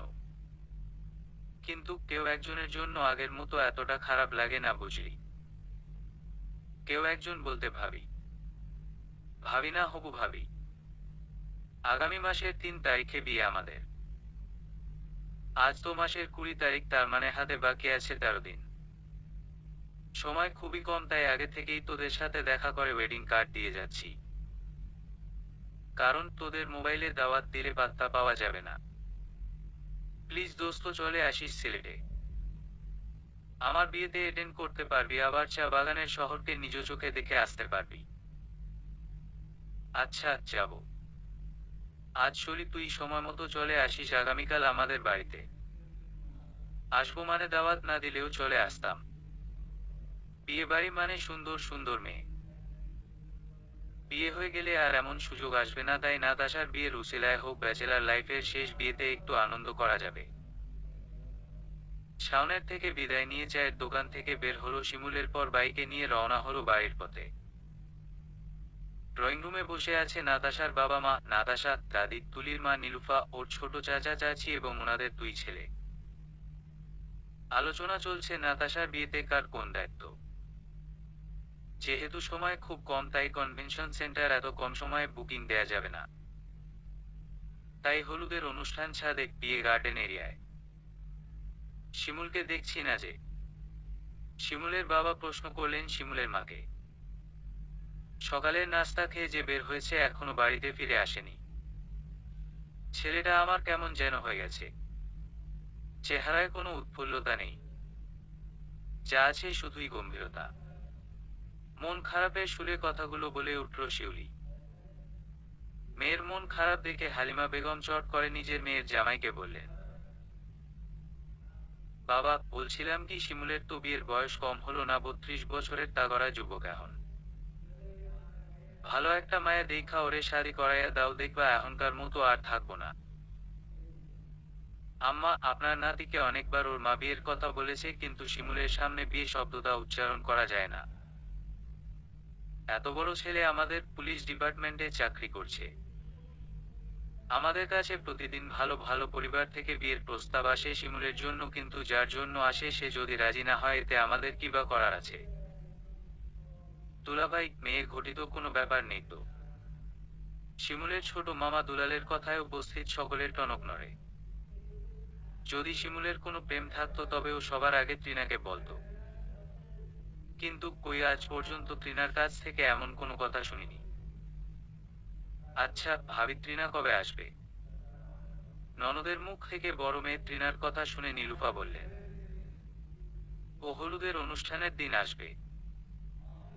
ওর স্বামী খুব বেশি ছুটি পায়নি, তাই হলুদ এবং বিয়ের অনুষ্ঠান অ্যাটেন্ড করে চলে যাবে। কি নিয়ে এত আলাপ করছো তোমরা? প্যান্টের পকেটে দুহাত রেখে ড্রয়িং রুমের সোফায় গিয়ে বসে পড়ল শিমুল। তোকে নিয়ে আলাপ করছিলাম ভাই। তুই বলে শাদি করতে চাস না, তোর আব্বায় কইল। হালিমা বেগমের কাছ থেকে বিয়ের কথা শুনে শিমুল ওর বাবার মুখের দিকে এক পলক তাকিয়ে আবার ও নানির মুখের দিকে তাকিয়ে বলে, বিয়ে করলে কি হবে? চাকরি করছি, খাচ্ছি, ঘুরছি, এই তো বেশ চলছে জীবন। কিন্তু তোর মা দেখাশোনা করবার লাইগা তো একজন দরকার। তুই বিয়ে করলে তোর বউ তোর মায়েরে খেদমত করতো, তোর সেবা যত্ন করবো। কেন শাদি করতে মানা করছো ভাই? মা, তুমি কি চাও আমি নাতাশার বিয়েতে অ্যাটেন্ড না করি? শান্ত কণ্ঠে কথাটি বলে শিমুল ওর মায়ের মুখের দিকে তাকিয়ে আছে উত্তরের অপেক্ষায়। হ্যাঁ হ্যাঁ, চাই। মা প্লিজ, বিয়ের কথা বাদ দাও। শিমুলের যেদিন মন চাইবে ও সেদিন বলবে আমাদের। বাবা, তুই কোথাও যাস না, তোর বোনটার মন খারাপ হয়ে যাবে। ওকে, যাব না। আমি এখন ঘুমাবো, সোরাতে কেউ গিয়ে আমার ঘরের দরজায় নক করবে না।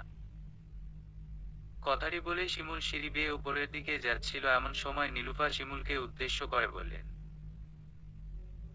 শিমুল, তুলিকে নিতে যাওনি কেন? শিমুল থমকে দাঁড়িয়ে পড়ল। আসলেই তো তুলির কথা ওর স্মরণে এলো না কি করে। সিঁড়ি থেকে নিচে নেমে শিমুল ওর মামির সামনে দাঁড়িয়ে জিজ্ঞেস করে, তুলি আসেনি? না, আসেনি। আমি তো ভেবেছি তুমি নিয়ে আসবে, তাই আর কল করিনি, তুলিকে ফিরে আসার কথা বলিনি। চিন্তিত সুরে কথাগুলো বলে উঠল নীলুফা। শিমুল থুতনিতে হাত রেখে চিন্তিত ভঙ্গিতে নাতাশা এবং ওর ছোট চাচার দুই ছেলেকে উদ্দেশ্য করে বলল, এই তোরা যাবি ওই বাড়িতে? ইয়েস। সত্যিই যাবে শিমুল ভাইয়া? হ্যাঁ যাব। তাহলে তোরা বাইরে গিয়ে অপেক্ষা কর, আমি আসছি। নাতাশা এক দৌড়ে ওর ঘর গিয়ে বোরকা পরে এসে রাদীপের সাথে বাইরে দাঁড়িয়ে শিমুলের জন্য অপেক্ষা করছে। তুলিরে আনতে যাবি ভালো কথা, কিন্তু এতজন যাইতাছস? শিমুলকে এই প্রশ্নটা করলেন হালিমা বেগম। শিমুল হাসি মুখে তাকিয়ে বলল, আজ 2 বছর পর বড় মামিদের বাড়িতে যাব, তাই আমরা সব ভাই বোন মিলে সেখানে সারারাত পার্টি করে সকালে ফিরে আসব। মামে, আপনার কোনো প্রশ্ন আছে? না বাবা, তোমাদের বাড়ি যখন ইচ্ছা হবে তখনই যাবে, কিন্তু খাবার দাবার রেস্টুরেন্ট থেকে খাবার কিনে নিয়ে যাব। মা, আমি চলি। শিমুল বাড়ি থেকে বের হয়ে দেখলে আদিব আর রাদীপ মিলে সিএনজি ঠিক করে ফেলেছে। শিমুল মুচকি হেসে সিএনজিতে উঠে বসল। গভীর ঘুমে আচ্ছন্ন তুলি। ঘুমের ঘোরে তুলির মনে হচ্ছে কেউ ওর মাথায় হাত বুলিয়ে দিচ্ছে। তুলি চোখ বন্ধ রেখে মাথার উপর হাত বুলিয়ে দেয়া সেই মালিকটার হাত স্পর্শ করতে চাইল, কিন্তু পারছে না। চট করে চোখ মেলে তাকিয়ে দেখলে অন্ধকার এই রুমটিতেও ছাড়া আর দ্বিতীয় কোনো প্রাণী নেই। কিছুটা ভয় পাচ্ছে তুলি, তবুও মনে সাহস বজায় রেখে বিছানা থেকে নেমে লাইটের সুইচ অন করল। পুরো ঘর আলোকিত হয়ে গেল। তুলি খুব ভালো করে তাকিয়ে দেখল ঘরে আর কেউই নেই এবং জানালা বন্ধ। হঠাৎ করে কলিং বেল বেজে উঠল। তুলি আতঙ্কে লাফিয়ে উঠল। এত্রা থেকে আসবে ওদের ফ্ল্যাটে। আরো একবার কলিং বেল বাজতেই তুলি দরজা খোলার সিদ্ধান্ত নিল। শরীরে খুব ভালো করে ওড়না জড়িয়ে ড্রয়িং রুম পেরিয়ে দরজা খুলে দিল। সারপ্রাইজ! তুলি দেখল দরজার ওপারে হাসি মুখে দাঁড়িয়ে আছে রাদীপ, নাতাশা। তুলি অবিশ্বাস্য দৃষ্টিতে তাকিয়ে আছে। নাতাশা এগিয়ে এসে তুলির হাতে চিমটি কেটে বলল, এবার বিশ্বাস হয়েছে যে আমরা এসেছি। নাতাশার কাঁধে থাপ্পড় মেরে বসল তুলি। এরপর নিজের হাতের উপর হাত বুলিয়ে বলল, এটাতে তোরা এখানে কি করে এলি? কারণ শিমুল ভাইয়া আমাদের নিয়ে এসেছে। আদিবের মুখ থেকে শিমুলের নাম শুনে তুলি কিছুটা নয় অনেকটাই অবাক হয়ে গেল। তুলি দেখল নাতাশা, রাদীপের পিছনে আরো একটি মানুষ এসে দাঁড়িয়েছে, আর সে হলো শিমুল। তোদের বাড়িতে এসেছি বলে আমাদের বাইরে দাঁড় করিয়ে রাখবি?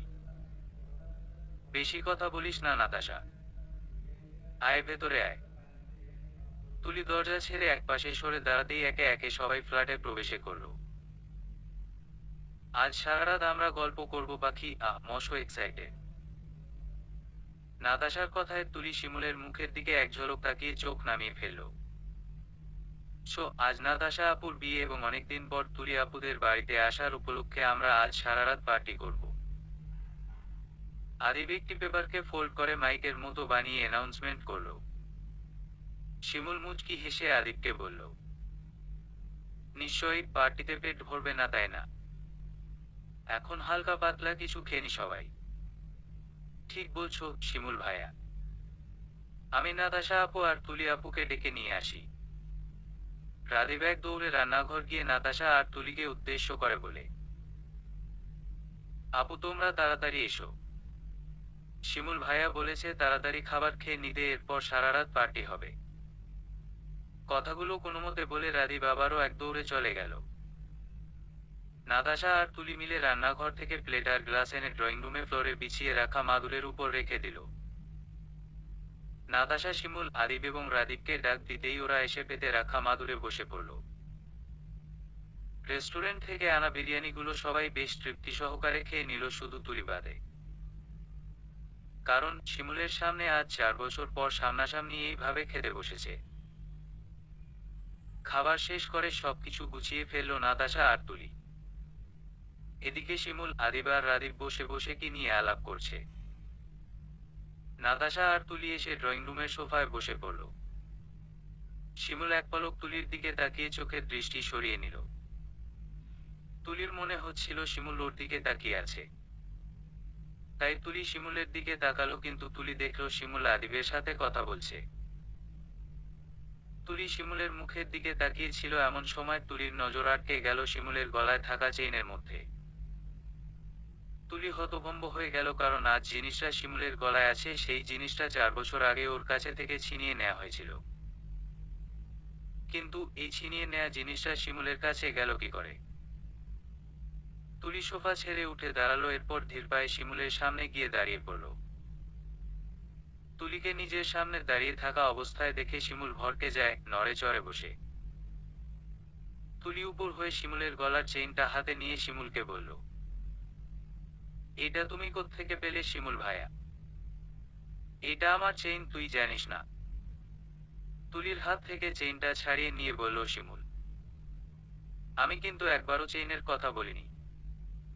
আমি বলেছি চেইনে আটকে রাখা আংটির কথা। এই আংটিটা তো তুমি আমায় দিয়েছিলে। হ্যাঁ, আমি দিয়েছিলাম, কিন্তু তুই কি এই আংটিটা আগলে রাখতে পেরেছিস? যদি এতই আগলে রাখতি, তবে এই আংটি অন্যজন আমার হাতে দিয়ে বলল কেন যে তুলি এই আংটি কেন? আলফাজ শেখ শিমুলের কোনো জিনিস রাখতে চায় না, চিৎকার করে কথাগুলো বলে উঠল শিমুল। শিমুলের আচমকা এমন চটে যাওয়া দেখে তুলি সহ উপস্থিত সবাই হতভম্ব হয়ে যায়। নাতাশা এগিয়ে এসে শিমুলের কাঁধে হাত রেখে বলল, তোমাকে কে বলেছে তুলি তোমার কোনো জিনিস রাখতে চায় না? যে বলেছে সে পুরোটা মিথ্যা বলেছে। মশিউর। কে মিথ্যা বলবে? কণা। তুলির আপন বোন তুলির নামে মিথ্যা কথা বলবে আমার কাছে? কণার কি লাভ আমার কাছে তুলির নামে মিথ্যা কথা বলার? শিমুলের মুখ থেকে কণার নাম শুনে নাতাশা আর তুলি অবাক হয়ে মুখ হাত দিয়ে দাঁড়িয়ে আছে। শিমুল থুতনিতে হাত রেখে ড্রয়িং রুমের এপাশ ওপাশ হাঁটছে। নাতাশা কিছু বলার জন্য উদ্বুদ্ধ হবে, এমন সময় তুলি নাতাশার হাত চেপে ধরল। নাতাশা ইশারায় তুলিকে বলল, আমার হাত ছাড় তুলি, আজ যদি এই কথা ভাইয়াকে না বলি তবে ভাইয়া তোকে ভুল বুঝবে। কিন্তু আমি চাই না শিমুল ভাইয়া সত্যিটা জানুক। উনি এই কথা জানলে আমার প্রতি উনার করুণা ছাড়া আর কিছুই হবে না। নাতাশা জোর করে তুলির হাত থেকে নিজের হাত ছাড়িয়ে নিল, এরপর তুলির হাত ধরে শিমুলের সামনে গিয়ে দাঁড়িয়ে শিমুলকে বলল, ভাইয়া তুমি বললে না তুলি নাকি তোমার কোনো জিনিস নিজের কাছে রাখতে চায় না, এবং এই আংটিও রাখেনি, তাই তো? শিমুল কোনো জবাব না দিয়ে নাতাশার মুখের দিকে তাকিয়ে রইল। তুলি চোখের ইশারায় বারবার নাতাশাকে বারণ করছে, কিন্তু আজ যেন তুলির কোনো কথা শুনতে রাজি নয় নাতাশা। তাহলে বলো তো, যার হাতের এমন অবস্থা সে কেমন করে তোমার দেয়া আংটি নিজের আঙ্গুলে পড়ে থাকবে? নাতাশা কথাটি বলে তুলির বাম হাত শিমুলের চোখের সামনে তুলে ধরল। শিমুল দেখল তুলির বাম হাতের অনামিকা আর কনিষ্ঠা আঙুলটি নেই। বাম হাতে মাত্র 3টি আঙ্গুল অবশিষ্ট। শিমুলের পুরো শরীর কাঁপছে। শিমুল যখন এই আংটিটা তুলির হাতে তুলে দেয়, ঠিক তখনও তুলির হাতের 5টি আঙ্গুল ক্ষত অবস্থায় ছিল, কিন্তু এখন কি করে হলো এমন? গম্ভীর কণ্ঠে কথাটি বলে উঠল শিমুল, তুই আর কিছুই বলবি না নাতাশা? তোর আমার কসম লাগে, প্লিজ নাতাশা আর কিছু বলিস না। তুলির মুখ থেকে এমন কথা শুনে নাতাশা আর শিমুল দুজনে অবাক হয়ে তাকিয়ে রইল। তুলি নাতাশার হাত ছেড়ে দিল, এরপর এক দৌড় ওর ঘরে চলে গেল। শিমুল তুলির পিছনে যেতে চাইলে নাতাশা বাধা দেয়। নাতাশা আদিবার রাদীপকে বলল পাশের ঘর গিয়ে শুয়ে পড়তে, রাত হয়েছে অনেক। আদিবার রাদীপ চলে যেতেই নাতাশা শিমুলের মুখোমুখি দাঁড়িয়ে বলল, ভাইয়া আমি চাইলেও এখন তোমাকে সত্যি ঘটনা জানাতে পারবো না, কিন্তু আমি চাই তুমি এই ঘটনা সত্যিটা জেনে যাও। আর এটাও যেন জানতে পারো ঠিক কি কারণে কণা আপু এমন করছে তুলির সাথে। এমন সময় নাতাশার মোবাইলে কল এলো, সাইমন কল করেছে। নাতাশা কল রিসিভ করে তুলির মায়ের ঘরে চলে গেল কথা বলতে বলতে। শিমুলের চোখের সামনে বারবার তুলির আঙ্গুলবিহীন হাত ভেসে উঠছে। শিমুল দীর্ঘশ্বাস ফেলে তুলির ঘরের দিকে হেঁটে যাচ্ছে, কারণ এখন ওর তুলির সাথে কথা বলা প্রয়োজন। পরিবারের কেউই যেহেতু এতদিন ওকে সত্যি ঘটনা জানায়নি, তবে আজ যে জানাবে এই কথার গ্যারান্টি কি? শিমুল তুলির রুমের দরজায় কড়া নাড়তেই তুলি ওপাশ থেকে বলে উঠল, দরজা খোলা আছে, চলে আয় নাতাশা। শিমুল আস্তে করে দরজা খুলে ভিতরে প্রবেশ করল। তুলি ঠিক তখনও জানালা দিয়ে রাতের আকাশকে দেখছিল, তাই এই ঘরে নাতাশা নয় বরং শিমুল এসেছে এই ব্যাপারটা তুলি টের পায়নি। তুলি। শিমুলের মুখ থেকে নিজের নাম শুনে চমকে উঠে তুলি। জানালা থেকে মুখ সরিয়ে ঘরের মধ্যে তাকিয়ে দেখে শিমুল এসেছে ওর ঘরে। তুলি জানালার কাছ থেকে সরে এসে শিমুলের সামনে গিয়ে দাঁড়িয়ে জিজ্ঞেস করল, কিছু লাগবে? পুরো ঘটনা কিভাবে ঘটেছে আমি জানতে চাই তুলি। কিন্তু আমি যে বলতে চাই না। কেন তুই বলতে চাইছিস না? আমি জানি না, কিন্তু আমি তোমায় সত্যি ঘটনা বলতে পারবো না। আমি এতকাল ভেবেছি তুই আমার দেয়া আংটিকে অগ্রাহ্য করে ফেরত দিয়েছিস কণাকে দিয়ে। কিন্তু আজ 4 বছর ওর জানতে পারলাম তোর হাতের আঙ্গুল দুটো নেই। তুলারে বল না আমাকে, তোর এত সুন্দর হাতের কে এমন অবস্থা করেছে? আমি তোর শিমুল ভাইয়া যে তোকে সব সময় হাসি খুশি রাখার চেষ্টা করেছি। আমি কখনো এমন কোনো কাজ করিনি যার জন্য হলেও তুই বিন্দুমাত্র কষ্ট পেয়েছিস। বল না তুলা, কি হয়েছিল? তুলির দুচোখ ভিজে উঠেছে, আজ কতগুলো দিন পর তার শিমুল ভাইয়ের মুখ থেকে তুলা ডাক শুনতে পেয়েছে। তুলি শিমুলের সামনে থেকে সরে গিয়ে খাটের উপরে বসল। শিমুল তুলির মুখের দিকে তাকিয়ে আছে, কারণ শিমুল জানে তুলি কখনো শিমুলের অনুরোধকে অগ্রাহ্য করতে পারবে না। তুমি যেদিন এই আংটিটা আমায় দিলে সেদিন আমি আংটিটা না পরে বক্সে রেখে দিয়েছিলাম। এত দামি একটা জিনিস যদি আমি হারিয়ে ফেলি এই ভয়। আমি তো তোকে বলেছিলাম সব সময় এই আংটিটা পরে থাকতে। আর যদি কেউ জিজ্ঞেস করে তাহলে বলে দিতে যে আমি এই আংটিটা তোকে দিয়েছি। তোমার কথা শোনায় আমার কাল হয়েছিল। তুমি চাকরিতে জয়েন করার পর হুট করে একদিন ফুপি কল দিয়ে বলল তোমাদের বাড়িতে যেতে। আমিও খুশি হয়ে তৈরি হয়ে নিয়েছিলাম তোমাদের বাড়িতে যাব বলে। আলমারি থেকে পার্সটা নিয়ে বের হয়ে যাব এমন সময় তোমার দেয়া আংটিটার কথা আমার মনে পড়ে। ড্রয়ার খুলে আংটির বক্স থেকে আংটিটা নিয়ে অনামিকা আঙুলে পড়ে নেই। এমন সময় কণা আপু এসে আমার হাতের দিকে তাকিয়ে জিজ্ঞেস করে কে দিয়েছে এই আংটি। তখন আমি তোমার নাম বলি যে শিমুল ভাইয়া দিয়েছে। আপু তোমার নাম জানার পর কেমন চটে যায়। আমাকে ধমক দিয়ে বলে আংটি খুলে ওকে দিয়ে দিতে। আমি দিব না বলেছিলাম, তাই আপু আমার সাথে জোর জবরদস্তি করে চেয়েছিল আঙ্গুল থেকে আংটিটা খুলে নিতে। সেদিন আমার ঘরে দাদি ঘুমিয়েছিল, তাই উনার সুপারি কাটা টেবিলের উপর পড়েছিল। আপু যখন দেখলো জোর জবরদস্তি করেও আংটি নিতে পারছে না, তখন আমাকে পেছনে থেকে ঝাপটে ধরে দাদির সুপারি কাটার দিয়ে আমার বাম হাতের 2 আঙ্গুল কেটে নেয়। আমার গগনবিদারী চিৎকার শুনে মা আর দাদি ঘরে এসে আমার রক্তাক্ত হাত আর পাশে দাঁড়িয়ে আছে কণা আপু। আমি এতটা নৃশংসতা মেনে নিতে পারিনি, মুহূর্তে জ্ঞান হারিয়ে ফেলি। 2 দিন পর আমার যখন জ্ঞান ফিরে আসে তখন নিজেকে হসপিটালে আবিষ্কার করি। আমার বাম হাতে ব্যান্ডেজ। সেদিন মা আমাকে বলে আমি যেন আমাদের পরিবারের কাউকে না জানাই যে আপু আমার হাতের 2 আঙ্গুল কেটে নিয়েছে। আজও কেউ জানে না কে আমার হাতের এমন অবস্থা করেছে, শুধুমাত্র নাতাশা ছাড়া। আংটিটা সেদিনের পর থেকে আমার কাছে নেই। হসপিটাল থেকে বাড়িতে ফিরে আসার পর অনেক খুঁজেছিলাম কিন্তু পাইনি। আজ 4 বছর পর তোমার কাছে পেলাম। মেকি হাসি দিয়ে কথাগুলো শেষ করলো তুলি। শিমুলের দুচোখ ভারী হয়ে উঠেছে, তাই তুলির সামনে থেকে উঠে ঘর ছেড়ে বের হয়ে গেল। তুলি ওর বাম হাত চোখের সামনে মেলে ধরল, এরপর এক পলক তাকিয়ে হাত নামিয়ে ফেলল। সে রাতে শিমুল বা তুলি কেউই ঘুমাতে পারেনি। পরদিন সকালে আদিব, প্রাদীপ এবং নাতাশা ঘুম থেকে জাগার পর শিমুল তুলি সহ সবাই শিমুলদের বাড়িতে ফিরে যায়। শিমুলের দুচোখ ভারী হয়ে উঠেছে, তাই তুলির সামনে থেকে উঠে ঘর ছেড়ে বের হয়ে গেল। তুলি ওর বাম হাত চোখের সামনে মেলে ধরল, এরপর এক পলক তাকিয়ে হাত নামিয়ে ফেলল। সে রাতে শিমুল বা তুলি কেউই ঘুমাতে পারেনি। পরদিন সকালে আদিব, প্রাদীপ এবং নাতাশা ঘুম থেকে জাগার পর শিমুল তুলি সহ সবাই শিমুলদের বাড়িতে ফিরে যায়। সে রাতের ঘটনার পর থেকে তুলি নিজেকে শিমুলের কাছ থেকে আরো গুটিয়ে নিয়েছে।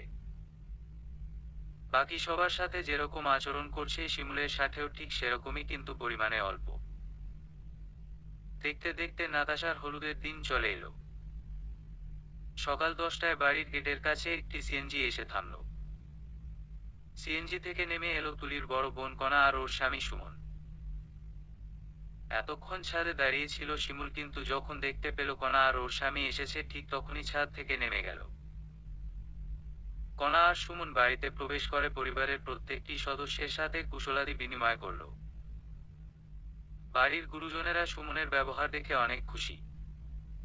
ড্রয়িং রুমের এক কোণায় দাঁড়িয়ে আছে তুলি, কারণ ও সুমনের সামনে পড়তে চায় না। তুলি যখন নিজের গা বাঁচানোর জন্য সুমনের সামনে যাচ্ছে না, ঠিক তখনই শিমুল এসে তুলির হাত ধরে ড্রয়িং রুমে বসে থাকা কণার সামনে গিয়ে দাঁড়ায়। শিমুলকে দেখে কণা হাসি মুখে জিজ্ঞেস করে, কি রে, কেমন আছিস? ভালো আছি, তোর কি অবস্থা? আছি ভালো, তোর এখনো এই অভ্যাসটা গেল না? শিমুলের হাতের মুঠোয় রাখা তুলির হাতের দিকে তাকিয়ে কথাটি বলল কণা।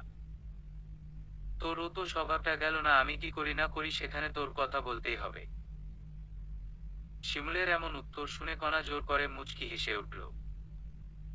শিমুল তুলির হাত ধরে সোফায় পাশাপাশি বসে পড়ল। তুলি সুমনের মুখোমুখি বসায় অপ্রস্তুত হয়ে পড়েছে। সুমনের লোলুপ দৃষ্টি তুলির পুরো শরীরে বিচরণ করছে।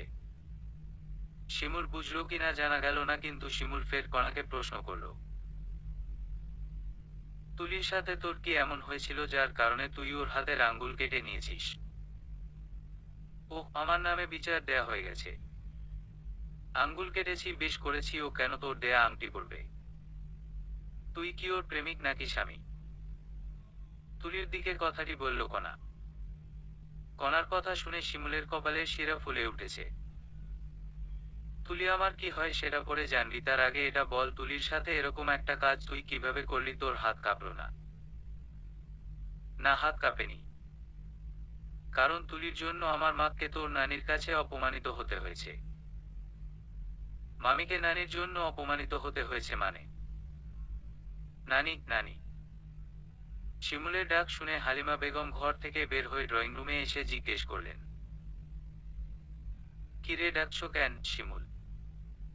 কণা কি বলছে? তুলির জন্য নাকি তুমি বড় মামিকে অপমান করেছো, আর এই জন্যই নাকি কণা তুলির এত বড় একটা ক্ষতি করেছে? তুলি কি করেছে? শিমুলের জোর গলায় কথা শুনতে পেয়ে রান্নাঘর থেকে বের হয়ে এলো শিউলি, নীলুফা এবং তুলির ছোট চাচি। আমি বড় বৌমা রে অপমান করমু কেন? আমি তো খালি ওরে বুঝাইছি যে তুলিরে যেন তোর ঠেক্কা দূরে রাখে। এই কথা হই না, এই কালনাগিনী ওর বইন্ডার আঙ্গুল কাইটটা হালায় দিছে। হালিমা বেগমের কথা শুনে কণা ফুঁসে উঠেছে। শিউলি এসে ওনার মায়ের পাশে দাঁড়িয়ে বললেন, মা, তুমি কেন বলেছ তুলি শিমুলের কাছ থেকে দূরে থাকবে? কারণ তোর পোলায় তুলিরে ভালোবাসে। ওর মতো মায়েরে আমার নাতি ভালোবাসবো কেন? বাপ নাই ভাই নাই, শাদির পর আমার নাতি শ্বশুরবাড়ির আদর পাইব। এখন তো এই মায়া বিয়ের রাতে জামাইরে খায়া বইয়া রইছে। দেখছোস আমি বারণ করছি দেখা, নয় তো আমার নাতিরারে খায়া ফেলাইতো এই পরাকবাড়ি। মা, কি বলছো তুমি এইসব? ভাইয়া আমাদের কিনা করে দিয়েছে। তোমার ছোট ছেলেকে চাকরির টাকা দিয়েছে। আমার শিমুলের চাকরির জন্য যত টাকা লেগেছে সবই তো বড় ভাইয়া দিয়েছে। আর তুমি কিনা বলছো আমার শিমুল শ্বশুর বাড়ির আদর পাবে না? তুলি না তোমার বড় ছেলের মেয়ে, ওকে নিয়ে কিভাবে তোমরা এতটা অন্যায় করতে পারো? আমার শিমুল যদি তুলিকে ভালোবাসে, এর চেয়ে খুশির সংবাদ আর কি বা হতে পারে? আমি তো খুশি খুশি তুলিকে আমার শিমুলের বউ হিসেবে মেনে নিব। শিউলির কথা শুনে উপস্থিত সকলেই লজ্জায় মুখ নিচু করে ফেলেছে। মামি, আপনার বড় মেয়ে আপনার ছোট মেয়ের আঙ্গুল কেটে দিয়েছে, আর আপনি কিনা সবার কাছ থেকে গোপন করেছেন, কিন্তু কেন? নীলুফা বেগম চোখের পানি মুছে শিমুলকে বললেন, তখন কণার বিয়ে ঠিক হয়েছে, এমন সময় যদি ওর শ্বশুর বাড়ির লোকেরা ওর নিষ্ঠুরতার খবর জানতো তবে ওর বিয়ে ভেঙে যেত। তাই বুকে পাথর চেপে সবার কাছ থেকে এই ঘটনা গোপন রেখেছি। তুমি ছাড়া সবাই জানতো যে তুলির আঙ্গুল অ্যাক্সিডেন্টে কাটা গিয়েছে। ইশফাক তো এইসব কিছু জেনে তুলিকে বিয়ে করতে রাজি হয়েছে কেন? ইশফাক তোমায় কিছু বলেনি? হয়তো নিজের হবু স্ত্রীর কমতি নিয়ে কারো সামনে আলোচনা করতে চায়নি। শিমুল কথাটি বলে কণার পাশে গিয়ে দাঁড়ালো, এরপর সকলকে উদ্দেশ্য করে বলল, বাবা আর মা, তোমরা চাইতে না আমি বিয়ে করি। আজ বলছি আমি তুলিকে বিয়ে করতে চাই তোমাদের অনুমতি নিয়ে। আমাকে বিয়ে করবি তো তুলি? শিমুলের কাছ থেকে হুট করে বিয়ের প্রস্তাব পেয়ে তুলি কিছু বলার সাহস হারিয়ে ফেলেছে। শিমুলের কাছ থেকে এমন সংবাদ শুনে শিমুলের বাবা মা খুশি হয়ে গেলেন। কণা আর হালিমা বেগমের মুখে আকাশের কালো মেঘ দেখা দিয়েছে। আমি শিমুল ভাইয়াকে বিয়ে করতে পারবো না। আমি ওনার যোগ্য না, কে আছে আমার? লেখাপড়া খুব বেশি নেই, হাতের আঙ্গুল নেই, তাছাড়া সবচেয়ে বড় কথা হলো আমি বিধবা। আমি শিমুল ভাইয়াকে বিয়ে করতে পারবো না। কথাটি বলে এক দৌড় উপরের ঘরে চলে যায় তুলি। শিমুল সহ উপস্থিত সবাই অবাক হয়ে তুলির যাওয়ার পথে তাকিয়ে আছে। এখন কি হবে? শিমুল তুলি তো রাজি হবে না। চিন্তিত ভঙ্গিতে কথাটি বললেন শিউলি। আমি জানি কি করে তুলিকে রাজি করাতে হবে। তোমরা কাজীকে কল করো, আজই তুলির সাথে আমার বিয়ে হবে। কথাটি বলে শিমুল সিঁড়ি বেয়ে তুলির পিছু পিছু চলে গেল। তুলি নাতাশার ঘরে এসে ব্যাগ গুছিয়ে নিচ্ছে, এমন সময় শিমুল এই ঘরে এসে দরজার খিল এঁটে দিল। তুলি ব্যাগ গুছানো বাদ দিয়ে শিমুলের সামনে গিয়ে দাঁড়িয়ে প্রশ্ন করল, তোমাকে আমি কি বলেছি তুমি শুনতে পাওনি শিমুল ভাইয়া? আমি তোমাকে বিয়ে করব না। কেন? আমার মধ্যে খারাপ কি আছে? তোমার মধ্যে খারাপ কিছুই নেই, কিন্তু আমি তোমাকে যতবার দেখি ঠিক ততবার মনে পড়ে যায় শুধুমাত্র তোমার কারণে ইশফাক মারা গেছে। যদি তুমি একটিবার আমার কল ধরতে তাহলে ইশফাক হয়তো বেঁচে থাকতো আর আমি সমাজের কাছ থেকে এতটা লাঞ্ছনা পেতাম না। আমার কারণে ইশফাক কেন মারা যাবে? হ্যাঁ আমি মানছি সেদিন আমি তোর কল রিসিভ করতে পারিনি, কিন্তু আমি যদি তোর কল রিসিভ করতাম তবুও আমি ইশফাককে রক্ত দিতে পারতাম না, কারণ আমি যশোর ছিলাম আর তোরা চট্টগ্রামে। এত দূর থেকে রওনা হলেও আমি সঠিক সময়ে পৌঁছতে পারতাম না। ইশফাক আমার বন্ধু ছিল। আমিও মৃত্যুতে কষ্ট পেয়েছি, কিন্তু তাই বলে ওর মৃত্যুর জন্য তুই আমাকে দায়ী করতে পারিস না তুলি। আমি কিছু জানতে চাই না, শুধু এটা জানি আমি তোমাকে বিয়ে করতে পারবো না। তুই যদি আমাকে না করিস তবে আমি আমার লাইসেন্স করা পিস্তলের দুটো গুলি নিজের মাথায় চালিয়ে সুইসাইড করব তুলি। শিমুলের মুখ থেকে সুইসাইডের কথা শুনে তুলি শিমুলের দিকে তাকিয়ে দেখল শিমুল ওর পকেট থেকে পিস্তল বের করে নিজের কপালে একপাশে ঠেকিয়ে তুলিকে কথাগুলো বলে, তুমি উল্টাপাল্টা কিছু করবে না। আমি করব। কারণ তোরা কেউই আমার মনের অবস্থা বুঝতে চেষ্টা করিস না। এখন তুই বল তুই কি করবি? আমি তোর কাছে কিছুই চাই না, তুই শুধু নামেমাত্র আমার স্ত্রী হয়ে থাকিস তুলি। তুই যদি আজ আমায় ফিরিয়ে দিস তবে আমি সত্যি সত্যি সুইসাইড করব। তুলি জানে শিমুল যেহেতু বলেছে তার মানে ও এই কাজটা করবে। ওর একটা না হয়তো শিমুলের মৃত্যুর কারণ হতে পারে। তুলি নিরুপায় হয়ে শিমুলকে বিয়ে করতে রাজি হয়ে গেল। সেদিন দুপুর 12টা নাগাদ তুলির সাথে শিমুলের বিয়ে হয়ে যায় পরিবারের সকলের উপস্থিতিতে। সন্ধ্যায় নাতাশার হলুদের অনুষ্ঠান নিয়ে সবাই যখন ব্যস্ত ঠিক তখনই নাতাশা এসে জানায় তুলি ওর ঘরে নেই। শিমুল এক দৌড়ে নাতাশার ঘরে গিয়ে দেখে তুলি সেখানে নেই। শিমুল ধীরপায়ে খাটের উপরে গিয়ে বসলো, এমন সময় শিমুলের মোবাইলে একটি মেসেজ এলো। শিমুল ঝাপসা নয়নে মোবাইলের স্ক্রিনে তাকিয়ে দেখল, তুমি বলেছিলে না তোমার নামে মাত্র স্ত্রীর দরকার। এই দেখো আমি তোমার নামে মাত্র স্ত্রী হয়ে চলে এলাম বহুদূরে। কখনো আমাকে খুঁজে পাবে না। ভালো থেকো আর ভালো একটা মেয়ে দেখে বিয়ে করে নিও, কারণ আমি কখনো তোমার কাছে ফিরে আসবো না। বাবার পরে আমার জীবনে এমন একজন পুরুষ এসেছিল যার হাতে হাত রেখে নির্দ্বিধায় জীবনের বাকি পথ অতিক্রম করা যায়। সেই ছোটবেলা থেকে আমার জীবনের প্রত্যেকটি ধাপে আমি সেই মানুষটাকে আমার পাশে পেয়েছি। আমার পড়াশোনা, সমাজের কিছু কাপুরুষের খারাপ দৃষ্টি থেকে বাঁচিয়ে রাখা সবকিছু সেই পুরুষরা করে এসেছে একজন অভিভাবক হিসেবে। আমি এতকাল অবধি জেনে এসেছি সে শুধুই আমার শুভাকাঙ্ক্ষী। কিন্তু পরে আমি জানতে পারলাম তার কেয়ারিং এর পিছনে শুধু আমার জন্য এক সমুদ্র ভালোবাসা ছিল। আর আমি এই এক সমুদ্র ভালোবাসাকে একজন শুভাকাঙ্ক্ষীর শুভকামনা ভেবে এসেছি। কিশোরী মন কখনো সেই মানুষটাকে ভালোবাসার মানুষ হিসেবে পেতে চায়নি। চেয়েছিল, কিন্তু মা আর দাদির বারণ পেয়ে সেই চাওয়া হারিয়ে যায় কালের গর্ভে। শিমুল ভাইয়ের একটু আধটু কেয়ারিং, বকা, শাসন সব আমার মনে দাগ কেটেছে। নিজের মনের কাছে প্রশ্ন করার আগে হঠাৎ ঝড় এসে সব এলোমেলো করে দিয়ে গেছে। বাবার হঠাৎ মৃত্যু, এরপর আমার বড় আপুর কাণ্ড, সর্বশেষ ইশফাকের সাথে আমার বিয়ের মাধ্যমে শিমুল ভাইয়ার সাথে আমার একেবারে যোগাযোগ বিচ্ছিন্ন হয়ে যায়। এখন তো সেই মানুষটা তোমার স্বামী। ভাগ্য তোমাদের মিলিয়ে দিয়েছে, তবে কেন তার কাছ থেকে পালিয়ে বেড়াচ্ছ? তাকে স্বপ্নে চাওয়ার মতো যোগ্যতা আমার নেই। কি নেই তার? ভালো চাকরি, গুড লুকিং, শার্প মাইন্ড। আর আমার কি আছে? না আছে লেখাপড়ার যোগ্যতা, বিধবা সাথে অকুজহাত। চলে এসেছি আমি কারণ আমাকে নিয়ে চললে বরং ওনাকে অপদস্থ হতে হবে। যদি কখনো সে তোমাকে খুঁজে পায় তখন তুমি কি করবে? তার কাছে ফিরে যাব, কিন্তু সে কখনোই আমাকে খুঁজে পাবে না। এতটা আত্মবিশ্বাস ঠিক নয় তুলি, কারণ সে পুলিশ ডিপার্টমেন্টের লোক, তোমাকে খুঁজে বের করা তার জন্য বাম হাতের খেলা। সামনে বসে থাকা মেয়েটির কথা শুনে মুচকি হেসে ফেলল তুলি। আজ 4 দিন ধরে একটি এতিমখানায় অবস্থান করছে তুলি। তুলির শিক্ষকের সহায়তায় এই চাকরিটা পেয়েছে তুলি। এতিমখানার ম্যানেজারের মেয়ের সাথে বসে এতক্ষণ আলাপ করছিল তুলি। আমি আসছি তুলি, গতকাল সময় মতো চলে এসো বাকি বাচ্চাদের সাথে নিয়ে। জি চলে আসবো। মেয়েটি অফিস থেকে বের হয়ে গেল, তুলি অফিস রুম থেকে বের হয়ে বাচ্চাদের রুমে চলে গেল। তুলির দায়িত্ব এখানকার বাচ্চাদের দেখাশোনা করা। কোনো খবর পেলি তুলি?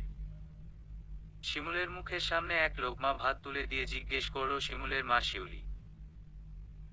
তোমার ভাইজি তো আমাকে মেরে ফেলার জন্য পণ করে রেখেছে বুঝলে। নয়তো এই শহরে যে জায়গায় ওর লাস্ট লোকেশন দেখাচ্ছে সেখানে গিয়ে দেখি বাস স্টপ। ও এই শহর থেকে বের হবার আগে হয়তো ওর মোবাইলের সিম খুলে ফেলে দিয়েছে, এরপর নতুন সিম লাগিয়েছে। একটু সুযোগ রেখে যায়নি তোমার ভাইজি। মা আর খাবো না, ভালো লাগছে না। শিমুল এক গ্লাস পানি খেয়ে উঠে চলে গেল। শিউলি নিজের ছেলের জন্য ভীষণ খারাপ লাগছে। কই ছেলেটাকে এখন সুখী দেখবে ভেবেছিল, আর তুলি কি না জানিয়ে বাড়ি ছেড়ে চলে গেল। ভাগ্যিস সেদিন নাতাশার হলুদ এবং বিয়ের অনুষ্ঠান নির্বিঘ্নে সম্পন্ন হয়েছে। কারণ শিমুল পরিবারের সবাইকে বারণ করে দিয়েছিল যে শিমুলের সাথে তুলির বিয়ে হয়েছে এই খবর যেন কারো কানে না পৌঁছায়। যদি একবার বিয়ের খবর জানতে পারে তবে বউ কই জিজ্ঞেস করে মাথা নষ্ট করে ফেলবে, সাথে নাতাশার বিয়েতে ইফেক্ট পড়বে। নাতাশার বিয়ে তো খুব সুন্দর করে সম্পন্ন হয়েছে, এখন তুলিকে খুঁজে পেলেই হলো। শিমুলের মা আর কিছুই চায় না। উনার কাছে উনার সন্তানদের চেয়ে বড় আর কিছু নেই। শিমুল যখন ঘরে এলো তখন ওর মোবাইল বেজে উঠল।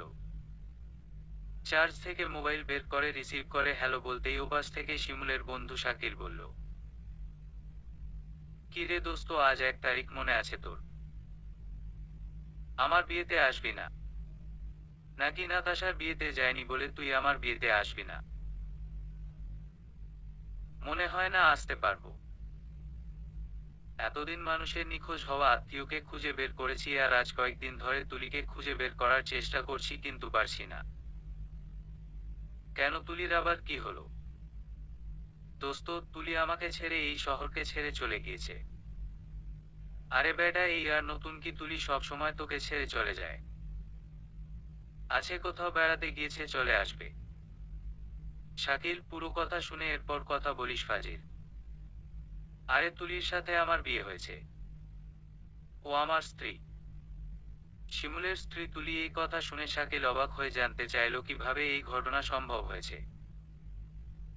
শিমুল একে একে সব ঘটনা খুলে বলল।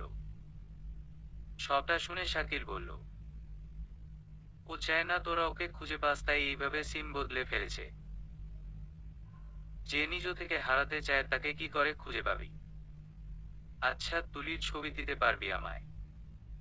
অবশ্যই, তুই খুঁজে বের করতে পারবি। আরে বেটা, আমরা বিভিন্ন এলাকার থানায় তুলির ছবি দিয়ে রাখলে অবশ্যই কেউ না কেউ ওর খোঁজ আমাদের জানাবে। আচ্ছা, তোর হোয়াটসঅ্যাপে আমি ছবি দিয়ে দিব। প্লিজ দোস্ত, একটু চেষ্টা করিস। চেষ্টা করব মানে আমার বন্ধুর জীবনের প্রশ্ন। ভালো থাকিস দোস্ত, আর চেষ্টা করিস আমার বিয়েতে আসার। আমি, রনি, সজীব, সাব্বির সবাই আমরা তোর অপেক্ষায় আছি। কবে থেকেই আমরা সবাই প্ল্যান করে রেখেছি কবে তোর সাথে দেখা করব। চেষ্টা করব। তুই একটু চেষ্টা করে দেখ তুলির কোনো খবর জানতে পারিস কিনা। ওকে, ভালো থাকিস, আল্লাহ হাফেজ। শিমুল কল কেটে দিল, এরপর ড্রেসিং টেবিলের ড্রয়ার খুলে একটি ছবি বের করলো। ছায়রঙা থ্রি পিস পরনে ঘোমটা দেয়া তুলি আর মেরুন শার্ট, কালো জিন্স পরনে শিমুল। সেদিন এক মুহূর্তের জন্য হলেও হোক স্বামী স্ত্রী হিসেবে তুলি আর শিমুল পাশাপাশি বসে আছে ছিল। এই মুহূর্তটা হচ্ছে শিমুল আর তুলির বিয়ের পরের। ছবিতে সেদিন তুলির মুখ দেখে বোঝার উপায় নেই যে ও বাড়ি থেকে পালিয়ে যাবার প্ল্যান করেছে। তোকে ভালোবাসার পর থেকে আমি যতদিন ধরে কষ্ট পাচ্ছি এইসব কিছু আমি শুধু আসলে ফেরত নেব তোর থেকে। খালি তোকে একবার পেয়ে নেই, এরপর তোকে আমার বুকের মাঝে চেপে রাখবো তুলা। এই বুকের মায় পড়ে তুই আর কোনোদিন কোথাও যেতে চাইবি না আমাকে ছেড়ে। ছবিতে থাকা তুলির দিকে তাকিয়ে কথাগুলো বলছে শিমুল। এমন সময় মোবাইল বেজে উঠল শিমুলের। শাকিল কল করেছে। হ্যালো দোস্ত, মনে কর তুই তোর বউকে পেয়ে গেছিস। সিলেটের বাসে উঠে রওনা হও, তোর বউ এই সিলেট শহরে আছে। শিমুল নিজের কানকে বিশ্বাস করতে পারছে না। পুরো শরীর কাঁপছে। তুলিকে পাওয়া গেছে এই সংবাদটা পাওয়ার জন্য আজ 4 দিন শিমুলের কান দুটো যেন অধীর আগ্রহে অপেক্ষা করছিল, আর আজ সেই অপেক্ষার অবসান ঘটল। তুই সত্যি বলছিস শাকিল? আরে হ্যাঁ বেটা, সত্যি বলছি। তুই রওনা হও এখনই। তোর পরিবারের কারোর সাথে বলবি না যে তুই তুলির খোঁজে সিলেট যাচ্ছিস, নয়তো তুলির পরিবারের কেউ তুলির সাথে যোগাযোগ করে তুলিকে অ্যালার্ট করে দিতে পারে। ওকে ওকে, বলবো না। আমি রওনা দিচ্ছি। শিমুল মোবাইল রেখে লাগেজ গুছিয়ে ওর মা এবং বাবার থেকে অন্য কেসের কথা বলে বিদায় নিয়ে রওনা হলো সিলেটের উদ্দেশ্য। সকালে ঘুম থেকে জাগার পর তুলি তাড়াহুড়ো করে এতিমখানার বাচ্চাদের জাগিয়ে তুলল। এরপর ওদের ফ্রেশ করিয়ে নাস্তা খাইয়ে তৈরি করে নিজেও তৈরি হয়ে নিল। তারপর একটি মিনি বাস এতিমখানার গেটের কাছে এলে তুলি এবং ইয়াসমিন খালা মিলে বাচ্চাদের নিয়ে রওনা হয় এতিমখানার ম্যানেজার কামরুল হাসানের বাড়িতে। চলন্ত বাসে বসে জানালা দিয়ে সিলেট শহরের অকৃত্রিম সৌন্দর্য দেখে মুগ্ধ তুলি। চট্টগ্রাম শহরের সবুজা প্রাকৃতিক সৌন্দর্য যেন সিলেট শহরের সৌন্দর্যের মাঝে বিদ্যমান।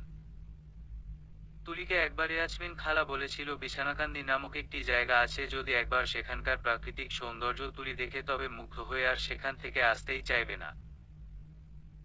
অবশেষে বাস এসে থামল একটি বাংলো বাড়ির সামনে।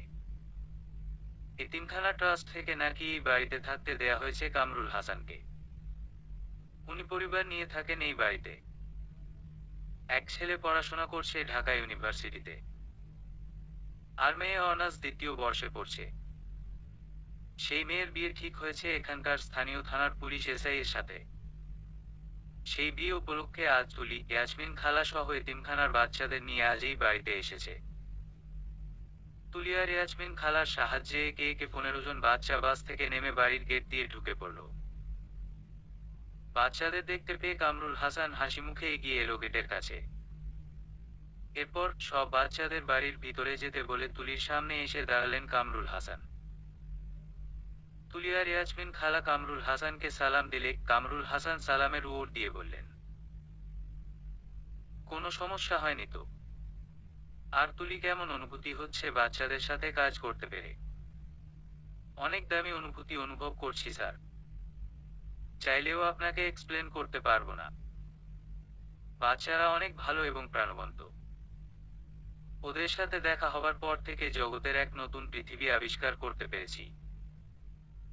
ওদের জন্য যেন আল্লাহ তাআলা আলাদা এক পৃথিবী সৃষ্টি করেছেন। আমি বুঝতে পারছি। তোমার ম্যাডামের অনুরোধে তোমাকে এরকম একটা জবে আমি হায়ার করেছি তুলি। বাচ্চাদের হ্যান্ডেল করতে গেলে একজন ধৈর্যশীল নারীর প্রয়োজন ছিল এবং তোমার ম্যাডামের কারণে হোক আমি বাচ্চাদের জন্য একজন যোগ্য মানুষ খুঁজে পেয়েছি।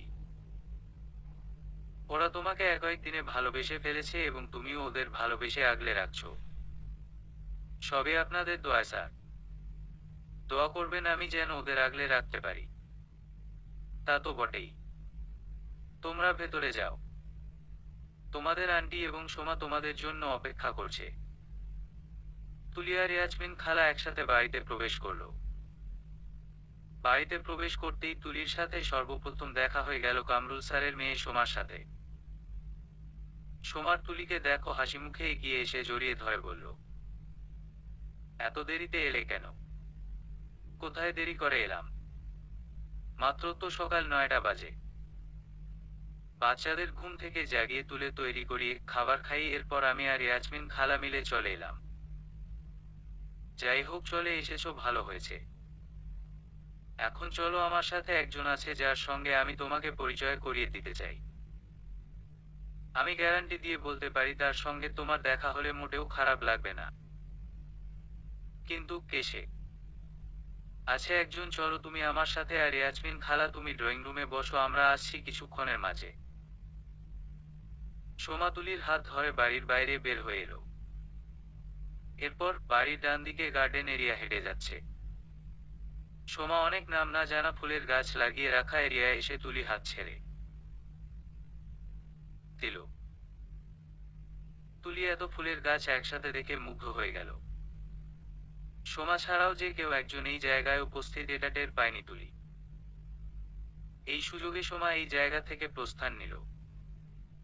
তুলি যখন ফুল দেখতে ব্যস্ত ঠিক তখনই কেউ এসে তুলির কানে কানে ফিসফিসিয়ে বলে, নতুন বিয়ে করা স্বামীকে ফেলে কিভাবে চলে এসেছিস তুলা? তুলি চট করে ঘাড় ঘুরিয়ে দেখল শিমুল ওর খুব কাছে দাঁড়িয়ে আছে। তার মানে কি সত্যি সত্যি শিমুল ওর সামনে দাঁড়িয়ে আছে? তুলি মনকে বোঝানোর জন্য কাঁপা কাঁপা হাতে শিমুলের গাল স্পর্শ করল।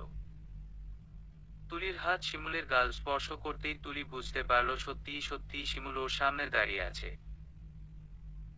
কি চমকে গেলি তো আমাকে দেখে? কি ভেবেছিলি তুই আমাকে ফেলে চলে আসবি আর আমি তোকে খুঁজে পাবো না? তুমি জানলে কি করে আমি সিলেট শহরে আছি? আমি শিমুলকে জানিয়েছি ভাবিজান। তুলি তাকিয়ে দেখল শাকিল দাঁড়িয়ে আছে। শাকিল ভাই তো শিমুল ভাইয়ের বন্ধু। আপনি এই শহরে থাকেন শাকিল ভাই? হ্যাঁ। আর কামরুল হাসান মানে তোর স্যার আমার হবু শ্বশুর। মানে সোমা আপুর সাথে আপনার বিয়ে ঠিক হয়েছে? শাকিল হাসি মুখে মাথা নাড়িয়ে সায় জানালো। তুলি মুখে হাত দিয়ে দাঁড়িয়ে রইল মিনিট 5-এর মতো। শিমুল তুলির মনের অবস্থা বুঝতে পেরে তুলির সামনে গিয়ে মুখোমুখি দাঁড়ালো। এরপর তুলির মুখ দু হাতের আঁচলে নিয়ে বলল, তুই তো সব রকমের রাস্তা বন্ধ করে এসেছিস যেন আমি তোকে কোনোভাবে খুঁজে না পাই। ভাগ্যিস গতকাল রাতে শাকিলের সাথে তোর ব্যাপারে আলাপ করেছিলাম। তোর ছবি শাকিলের হোয়াটসঅ্যাপে দেয়ার কিছুক্ষণ পর শাকিল আমাকে জানায় সিলেটে আসতে। আমি চলে এলাম এখানে। বাস স্ট্যান্ডে নামার পর শাকিল আমাকে নিয়ে আসে এই বাড়িতে। সোমার সাথে পরিচয় করিয়ে দেয়। সোমা আমাকে জানায় তুই 3 দিন আগে এখানকার এক এতিমখানায় বাচ্চাদের দেখাশোনা করার দায়িত্ব নিয়েছিস। গতকাল শাকিল কথার ছলে সোমাকে তোর ছবি দেখিয়েছিল আর সোমা তোর ছবি দেখে চিনতে পারে। শাকিল আমাকে গতকাল যখন বলল সিলেটে চলে আসতে তোকে পাওয়া গেছে, জানিস না আমি যেন পারছিলাম না পাখির মতো উড়ে এই শহরে চলে আসি। আজকের সকালটা আমার কাছে অন্যরকম তুলি। কারণ আজ সকালে তোকে খুঁজে পেয়েছি আর কোনোদিনও তুই আমাকে ছেড়ে কোথাও যেতে পারবি না। কিন্তু আমি যে চাই না তোমার কাছে ফিরে যেতে। তুলির মুখ থেকে এমন কথা শুনে শিমুল ইশারায় শাকিলকে বলল এই জায়গা থেকে চলে যেতে। শাকিল শিমুলের ইশারা পেয়ে এই স্থান ত্যাগ করে। শিমুল তুলির হাত ধরে বলে, কিছু কথা বলবো শুনবি? তোর জীবনের কিছু আনসলভ ম্যাথ আজ আমি সলভ করে দিব। তুই শুধু আমার কথাগুলো মনোযোগ দিয়ে শোন। তুলি মাথা নাড়িয়ে সায় জানিয়ে মাথা নিচু করে বসে পড়ল পাশে রাখা বেতের চেয়ারে। শিমুল দীর্ঘশ্বাস ফেলে দাঁড়িয়ে তুলির উদ্দেশ্য বলতে শুরু করলো। কোনো এক ষোড়শী কন্যাকে সাদা শাড়ি পরনে দেখে তার প্রেমে মজেছিলাম। সে গান গাইবে বলে সেদিন সাদা শাড়ি, চোখে কাজল আর খোপা বাঁধা চুলে বেলি ফুলের মালা জড়িয়েছিল। সেদিন অনাকাঙ্ক্ষিত ভাবে আমার ছোট বোন নাতাশাকে বলেছিলাম তোর সাথে স্কুলে যাব। বোন আর আমাকে বারণ করেনি সেদিন। স্কুলে যাবার পথিমধ্যে আমার বোন একজনকে স্কুলে নিয়ে যেতে হবে বলে জানায়। আমি বুঝতে পারি নাতাশা কার কথা বলছে। রাস্তায় দাঁড়িয়ে অপেক্ষা করি সেই মেয়েটির জন্য। আমার অপেক্ষার অবসান ঘটিয়ে সে আমার সামনে আসে তার চোখ ধাঁধানো সৌন্দর্য নিয়ে। সেদিন তাকে দেখে জীবনে প্রথমবারের মতো উপলব্ধি করলাম, জীবনে খুব ভালোভাবে বেঁচে থাকার সাথে কাউকে খুব কঠিনভাবে ভালোবাসতে না পারলে এই জীবনের কোনো লক্ষ্য থাকতে পারে না। দামি ড্রেস, আলিশান বাড়িতে থাকা, ভালো স্যালারির বেতনে চাকরি করা যদি কারো জীবনের লক্ষ্য হয়, তবে আমি বলবো এর সাথে আরো একটি লক্ষ্য থাকা প্রয়োজন, আর তা হলো ভালো মনের একটা মানুষকে ভালোবেসে আগলে রাখা। সেদিন সে একটা গান গায়। সবাই মন্ত্রমুগ্ধের ন্যায় ওর গান শুনেছিল, আমিও শুনেছিলাম, কিন্তু সবার আড়ালে লুকিয়ে। তার গান শেষ করার পর বোধহয় আমি সবচেয়ে বেশি হাতে তালি দিয়েছিলাম আর বলেছিলাম, তুই গান অনেক সুন্দর করে গেয়েছিস। কিন্তু সবার করতালিতে আমার উচ্ছ্বসিত স্বর চাপা পড়ে গিয়েছিল। আমি যে ওর গান শুনে মুগ্ধ হয়েছি এই কথাটা ওকে বলতে লজ্জা পাবো বলো মিথ্যা বলেছিলাম যে আমি একটা কাজে স্কুল থেকে বের হয়ে গিয়েছিলাম। এরপর নানান বাহানায় ওর সাথে আমার দেখা হচ্ছিল আর আমি নানান বাহানায় ওর প্রেমে পড়েছিলাম। একবার নতুন বছরকে বরণ করে নেয়ার সময় ওকে বলেছিলাম আগামী 5 বছর পর ঠিক একই জায়গায় দাঁড়িয়ে আমি আর তুই ফানুস উড়াবো। সে এটা শুনে কি বলেছিল জানিস? বলেছে, তোমার বউকে আমাকে তোমার সাথে দাঁড়িয়ে ফানুস উড়াতে দিবে। কতটা বোকা হলে একটা মানুষ এমন সোজা কথার উল্টা মিন করতে পারে। একদিন আমার পুলিশের চাকরির অ্যাপয়েন্টমেন্ট এলো। সবার থেকে বিদায় নিয়ে বান্দরবন চলে গিয়েছিলাম। যাবার আগে ওকে একটা আংটি দিয়ে এসেছিলাম আর বলে এসেছিলাম যেন এই আংটি ওর কাছে সব সময় রাখে। ও রেখেছিল, কিন্তু এই আংটিটার জন্য সে তার আঙ্গুল হারায়। অথচ আমি জানতে অবধি পারিনি তার সাথে কি হয়েছিল। এরপর থেকে আস্তে আস্তে ওর সাথে আমার যোগাযোগ কমতে লাগলো। ওর বড় বোন একদিন আমার হাতে আংটি তুলে দিয়ে বলেছিল, তুলিকে ভুলে যেতে। আমি মনে করেছি তুলি আমাকে এই আংটি ফেরত দিয়েছে। বড় মামা মারা গেল, এরপর আমার বন্ধুর সাথে ওর বিয়ে হলো। আমি কিছু বলতে পারিনি কাউকে, আমি বলতে পারিনি আমি ওকে ভালোবাসি। আমি শুধুই ওকে ভুল বুঝেছি যে ও ইচ্ছা করে আমার সাথে যোগাযোগ রাখেনি। ভাগ্যর পরিহাসে ওর বিয়ের দিন রাতে কার অ্যাক্সিডেন্টে ওর স্বামী মারা যায়। ওর স্বামীকে কেন রক্ত দিলাম না কেন, এটা নিয়ে ও আমার সাথে প্রায় মনোমালিন্য করেছে। আমার ভুল ভাঙল, অতঃপর তাকে বিয়ে করলাম ভয় দেখিয়ে, এই বলে যে আমি সুইসাইড করব। বিয়ে হবার পর তাকে আধ ঘন্টার জন্য চোখের আড়াল করেছিলাম, ব্যাস অমনি তিনি আমাকে ফাঁকি দিয়ে চলে গেলেন। আর আজ 4 দিন পর তাকে খুঁজে পেয়েছি আমি। তুই বুঝতে পারছিস তুলা আমি কার কথা বলছি? শিমুল কথাটি বলে তুলির মুখের দিকে তাকিয়ে আছে। তুলি মাথা নিচু করে হিচকি তুলে কাঁদছে। তুলি ভাবতেও পারছে না যে এই মানুষটা তাকে কত সময় ধরে ভালোবেসে আসছে। এই মানুষটাকে সে কতই না গালমন্দ করেছে, অথচ সেই মানুষটা হাসিমুখে সব সহ্য করেছে। শিমুল তুলির পাশে গিয়ে বসে পড়ল। হাত বাড়িয়ে তুলির চোখের পানি মুছে দিয়ে শিমুল বলল, আমি কিন্তু স্বামী হিসেবে খারাপ মানুষ হব না। চাইলে তুই আমার হাত ধরে জীবনের বাকি পথ চলতে পারিস। কিন্তু আমার তো যোগ্যতা নেই তোমার স্ত্রী হবার। যোগ্যতা দিয়ে সংসার বা ভালোবাসা হয় না। তোর মনের সাথে আমার মনের মিল হলেই চলবে। যোগ্যতা দিয়ে বরং কম্পেয়ার করা যায়। তোকে আমি ভালোবাসি, তুই আমার স্ত্রী, এটাই আমি জানি। তোর যোগ্যতা আমার কাছে আকাশচুম্বী। কে কি বললো সেটা আমার কানে নেবার সময় নেই তুলা। চল না জীবনের বাকি সময়টুকু দুজন দুজনের জন্য জন্য উপভোগ করি। একটিবার আমার হাত ধরে দেখ, অভিযোগ করার সুযোগ দিব না তোকে। শিমুলের কথাগুলো শুনে তুলির মনে হলো শিমুল সত্যি বলছে। আর আজ যদি এই মানুষটাকে শখ ফিরিয়ে দেয়, তবে তুলির জীবন থেকে আজ আবারও মূল্যবান কিছু হারিয়ে যাবে। চাইলেও আর ফিরে পাওয়া যাবে না। তুলি শিমুলের বাড়িয়ে দেয়া হাতে হাত রেখে বলল, এই হাত কখনো ছেড়ে দিবে না তো? না, কখনো ছাড় না। তুই শুধু শক্ত করে আমার হাত ধরে রাখিস, বাকিটা আমি সামলে নিব।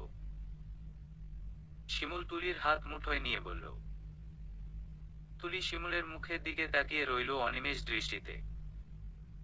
শিমুল তুলির চাহনি বুঝতে পেরে তুলির কানে কানে ফিসফিস করে বলল, তোর স্বামী আমি চাইলে বলতে পারিস দরজা আটকে দিনরাত তোর চোখের সামনে বসে থাকবো, বাট এখানে বিয়ে বাড়িতে এসে আমার দিকে এভাবে তাকিয়ে থাকলে লোকে ভাববে তুই তোর স্বামীকে সন্দেহ করে চোখে চোখে রাখছিস। তুলি শিমুলের মুখ থেকে এহেন কথা শুনে লজ্জা পেয়ে চোখ নামিয়ে ফেলল। শিমুল তুলার লজ্জিত মুখ দেখে হাহা করে হেসে উঠল। সময় এসে শিমুলকে কামরুল হাসানের সাথে পরিচয় করিয়ে দেয়। কামরুল হাসান মেয়ের কাছ থেকে তুলির ছেলের আসার ঘটনা সংক্ষেপে বুঝিয়ে বলে। সবটা শুনে অবাক হন কামরুল হাসান এবং ইয়াসমিন। কামরুল হাসান শিমুল এবং তুলিকে সোমার বিয়ের উপলক্ষে ওনাদের বাড়িতে থাকার আমন্ত্রণ জানায়। শাকির সোমা নবদম্পতির বিয়ের আনুষ্ঠানিকতা শেষ করে শিমুল আর তুলি। দুদিন পর চট্টগ্রামের পথে রওনা হবার দিন ভোরে শিমুলের মোবাইলে কল করে শিমুলের মা। শিমুল রিসিভ করতেই শিমুলের মা বলে ওঠে, হ্যালো শিমুল, কেমন আছিস বাবা? ভালো আছি মা, একটা গুড নিউজ আছে, শুনবে? বল। তুলির খোঁজ পেয়েছি। সত্যি? কোথায় পেয়েছিস? আমার বন্ধু শাকিল আছে না, ওর মাধ্যমে পেয়েছি। একটু পর রওনা দিব আমি আর তুলি। বাকি সবাইকে সুসংবাদ জানিয়ে দিও। আচ্ছা দিব। শোন শিমুল, একটা কথা বলবো বাবা, তুই আবার তুলিকে বলিস না, ও এলেই শুনতে পারবে। শিমুল ভ্রু কুঁচকে ফেলল ওর মায়ের কথা শুনে। ঘুমন্ত তুলির পাশ থেকে উঠে জানালার কাছে গিয়ে দাঁড়িয়ে শিমুল মোবাইলে ওর মাকে বলল, বলো খারাপ কিছু হয়েছে? কণা ওর স্বামীকে গতকাল রাতে খুন করেছে। ওর স্বামী নাকি গতকাল রাতে কোন এক মেয়েকে নিয়ে ওদের ফ্ল্যাটে গিয়েছিল কণা উপস্থিত থাকা সত্ত্বেও। কণা এসব সহ্য করতে না পেরে রান্নাঘরে যা ছিল ওটা দিয়ে ওর স্বামীকে কুপিয়ে মেরে ফেলেছে।